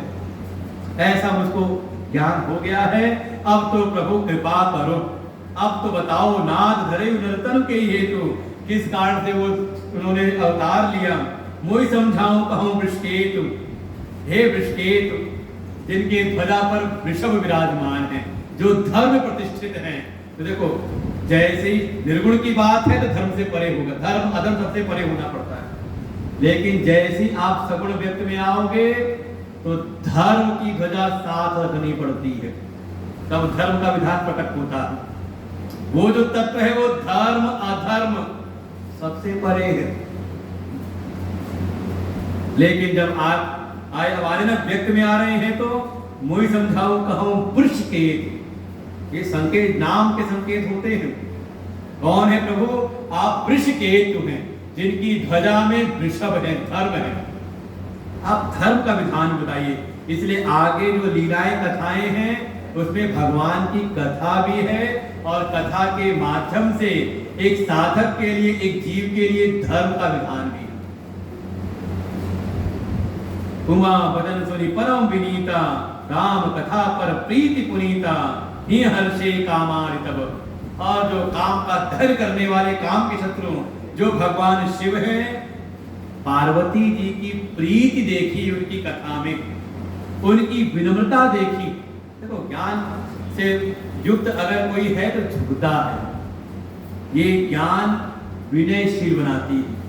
और ज्ञान से अगर किसी की तरफ अकड़ आए तो समझ ले फिर दोष है ज्ञान में। विद्या विनय संपन्न ब्राह्मणे का विद्या विनय संपन्न, विद्या वास्तव में विनयशील बनाती है। और ये ज्ञान तो बिल्कुल झुका देता है। जब सब परमात्मा ही रूप है तो कहां किससे अकड़ दिखाऊं? भाई अपने से कोई अलग आपको दिखे तब तो राग द्वेष और अभिमान अहंकार आप प्रदर्शित करोगे ना, दूसरे को दिखाने का भाव होता है। लेकिन जब दृष्टि मिल गई कि सब आत्म रूप हैं, सब परमात्मा ही निज प्रभु में, सब सिया राम में ही सबका सब है, तो किसके सामने प्रदर्शन, किससे राग, किससे द्वेष, किससे घृणा? ततो न विजुगुप्सते, फिर किसी से इसकी घृणा नहीं, कहीं कोई अहम नहीं, बल्कि सब जगह हो जाता है वो विनय विनम्र भीतर। अब व्यवहार में ऐसा नहीं, जहां आवश्यकता है तो संदर्भ के आधार पर व्यवहार करता है। लेकिन जैसे मान लो संसार में कोई है, एक बार क्रोध आ गया, विद्वेष आ गया तो कहते मैं छोड़ूंगा नहीं, सारा घर द्वार फिक जाए लेकिन सुप्रीम कोर्ट तक जाना पड़े तो भी। क्या है? पत्थर की लकीर। ज्ञानी में भी आपको ये सब दिख सकते हैं, लेकिन कैसे? साधक में भी है। साधक में कैसे होता है? जैसे रेत में लकीर बनी लेकिन थोड़ी बार में होश आया तो। लेकिन ज्ञानी में भी सब चीजें व्यवहारिक जगत में आएगा सब, लेकिन कैसे? कहा पानी में लकीर। आपने लकीर खींची, संदर्भ के कारण हुआ, सामने वाले के हित के कारण, लेकिन समय गया तुरंत ही उस चीज में, उन विकारों में नहीं रहते, बल्कि जब जरूरत थी वैसा व्यवहार किया और फिर अपने आप में। जो अज्ञान में बड़ा जीव है, संसारी जीव है, उसके भीतर विकार निवास करने लगते हैं। इसे कह रहे भगवान कौन है? काम आरी, कहा जो सब दुर्गुणों का जो मूल है काम, उसके जो शत्रु हैं भगवान शिव, उन्होंने देखा कि इनका हृदय परम पवित्र है, साधना से पवित्रता आई इनके भीतर, और उसका परिणाम राम कथा पर प्रीति पुनीता। हमारी साधना का, हमारी जो भी क्रियात्मक साधनाएं हैं, जप तप तीर्थ जग, बार कहता है इस बात को, जो भी आपने साधना की है उसका परिणाम यही है कि कथा में प्रीति। और यहाँ मुझे लगता है कि वास्तव में आपने जन जन्मांतर वो साधना कर रखी है, तब आज इस अवस्था में आप बिल्कुल सजग होकर के 2 घंटे बैठ के सुनते हो। नहीं तो ऐसी कथा चल रही हो ना, कैलाश वाली कथा, तो आधे ज्यादा तो कहते ज्यादा तो लोग उंगली लगते हैं, कहीं ना कहीं गिनती कम हो जाती है, संख्या कम हो जाती है, लेकिन सजगता है क्यों? क्योंकि प्रीति है इस चर्चा पर, इस ज्ञान पर। और फिर ऐसे देख करके फिर भगवान शिव सहज सुजान, सहज जनता जिनके भीतर सहजता से है, बहुविधि उमई प्रशंसी, बार बार उमा पार्वती की प्रशंसा करते हैं, और उसके बाद करुणा निधान कृपा निधान भगवान उनको आगे की कथा सुनाते हैं। कौन सी कथा? अब अवतार चरित्र आएगा, अवतार के रहस्य, कि अवतार के हरि अवतार हेतु यही हुई, हरि का अवतार। वो पहला प्रश्न हो गया, उसके बाद के जो प्रश्न हैं अब पूरी कथा यहाँ से शुरू करते हैं। तो अगली बार जो होगी तो कुछ भगवान की कथाएं, अवतार की कथाएं, अवतार में क्या कारण है, क्या हेतु है, वो सब प्रसंग चलेगा। इस बार तो बिल्कुल था प्योर, ये थी मूल राम कथा, एक अनीह अरूप अनामा, ये था सूत्र। अब इस सूत्र का विस्तार कथाओं के माध्यम से आगे सुनाया जाएगा। शिव और पार्वती का ये संवाद, ये ज्ञान फर्क है, इसलिए इसका नाम दिया शिव गीता। रामचरितमानस में 7 गीताएं, जैसे बोलते हैं श्रीमद् भगवद गीता, ऐसी श्रीमद् भगवद गीता महाभारत में 18 गीताएं। जहां जहां शास्त्र में ज्ञान का प्रसंग होता है, किसी ने अपने हृदय के उद्गार को गाया, तत्व के ज्ञान से युक्त उद्गार को गाया, उसको नाम देते हैं गीता। तो ऐसी रामचरितमानस में 7 गीताएं, जिसमें बाल कांड में 2 गीता है। प्रारंभ जहां गुरु स्तुति है तो गुरु गीता है, दूसरी शिव जी ने तत्व उपदेश किया तो शिव गीता है, अगली आएगी अयोध्या कांड में, जब लक्ष्मण जी उपदेश करेंगे निषाद राज को भयो निषाद विषाद होगा, भयो विषाद विषाद हारे। जब निषाद को विषाद होगा तो लक्ष्मण जी उपदेश करते हैं, तो नाम है लक्ष्मण गीता। फिर आती है राम गीता, जब लक्ष्मण जी पूछते प्रभु श्री राम से अरण्य कांड में, बिल्कुल सुभ्रता के आने के पहले उपदेश दिया प्रभु श्री राम ने, तो हो गया राम गीता। फिर एक गीता आएगी, फिर आखिर में आएगी लंका कांड में, जब विभीषण को चिंता हुई, विरत रघुवीर रथी रावण रथी विरत रघुवीरा, कि रावण तो रथ पर आया है और मेरे प्रभु बिना रथ के हैं, कैसे जीतेंगे। तब भगवान राम ने विभीषण को उपदेश दिया है कि संसार में विजय पाने के लिए ये कहते हैं कि इस रथ की बाहरी रथ की आवश्यकता नहीं है, भीतर का रथ होना चाहिए। सौरज धीरज रथ ही चाका, और ऐसे धर्म रथ का निरूपण किया है, उसका नाम दिया, विभीषण को उपदेश किया तो विभीषण गीता। और फिर आखिर में उत्तर कांड में 2 गीताएं थी। जब भगवान अपने राज सिंहासन पर विराजमान हुए तो एक समय अपने सारे पुर के जनों को बुलाया, सब आए और उनको भगवान राम ने उपदेश किया है, उसको नाम दिया पुरजन गीता, अपने पुर के जनों को उपदेश किया। और फिर आखिरी में प्रसंग आता है, समापन विश्राम में अंतिम प्रसंग आएगा, जब गरुड़ जी के मन में संशय हुआ, पहुंचे काकभूमि जी के पास में, काकभूमि जी ने उनको सारी कथा सुनाई संक्षेप में। काकभूमि रामायण नाम सुना होगा आपने, वो सुनाया, और सुन करके भीतर गरुड़ जी के 7 प्रश्न उत्पन्न हुए। वो प्रश्न पूछे और 7 प्रश्नों के उत्तर के रूप में जो उपदेश किया काकभूमि जी ने, उसको नाम दिया गरुड़ गीता। तो ऐसे 7 गीताएं हैं। तो आप सब बड़े भागी हैं, भगवान शिव की कृपा से उनके पावन श्रावण मास में उनके द्वारा उपदेशित शिव गीता का हमने श्रवण किया, जिसमें माध्यम हमारे हैं बीच में हनुमान जी तो हमारे प्रयाग जी हैं, और इनको भी आश्रय मिला गोविल जी का, इतना बढ़िया स्थान ये। और इन्होंने मुझसे जब बात की तो कहा, महाराज इस बार कम से कम कुछ साधक तो वहीं पर तुरंत मिलेंगे, क्योंकि अधिकतर अनुभव क्या होता है कि सत्संग वक्ता आके बैठ जाते हैं, श्रोता आते रहते हैं आगे तक का, यहाँ तो बिल्कुल पहले से ही मिलेंगे। और वास्तव में आप जब जैसे श्रोताओं को देख करके हम भी धन्य हुए, मन का भाव था जैसे आप लोग बैठ के सुन रहे थे, इस अवस्था में चतुर्थ अवस्था में आकर के भी कोई शरीर से बहुत असहाय हो गए हैं, कुछ ठीक भी हैं, लेकिन फिर भी इस ज्ञान में इतनी प्रीति भगवान की कथा में, तो मेरे मन का भाव भी हुआ कि जो जो याद आ सकता है मन के, जो जो दिमाग में आए, कोई मन में आए, बोले कहीं ना कहीं सुनाना अवश्य है। तो उसी भाव से ये ज्ञान यज्ञ यहाँ पर विश्राम लेता है। आगे भगवान फिर पुनः जब कृपा करेंगे तो फिर किसी विषय के रूप में, लेकिन चर्चा अपने आत्म स्वरूप की, परमात्मा स्वरूप की। परमात्मा ही मेरी आत्मा रूप है, इसको जानो, उसमें कभी कोई विकार नहीं होता। जो विकार है वो देह का विकार है, हमारे मन का विकार है, हमारी बुद्धि का विकार है, और सब अविचार की स्थिति में है। जब आप विचार करोगे तो आप जान जाओगे ये जो दुख है, इस दुख का भी मैं साक्षी हूं, मैं जान रहा हूं दुख को, और जिसको आप जानते हो उससे आप अलग होते हो। ये सिद्धांत है शिव गीता का। एक से एक सचेत हो रहे हैं ना, एक से दूसरा प्रकाशित हो रहा है, तो जो सबका प्रकाशक है, सबको जानने वाला का वही परमात्मा है, वही मैं आत्मा। यही ज्ञान भीतर धारण हो सबके भीतर, और हमारे देखो ये ज्ञान हो जाए तो सारे शोक संताप अपने आप मिट जाते हैं।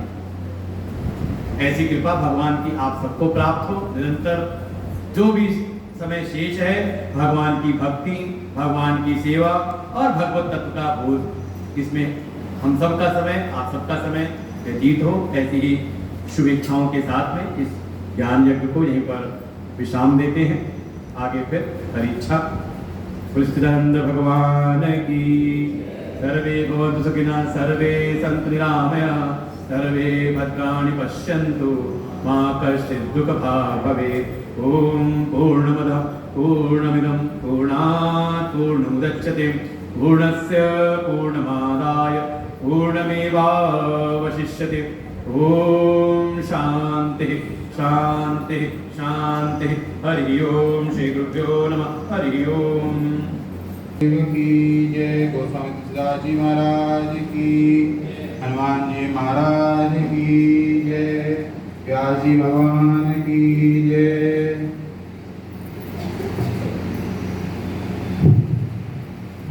परम शुद्ध महाराज श्री की करुण कृपा हम सभी को पिछले 7 दिनों से इस अमृत में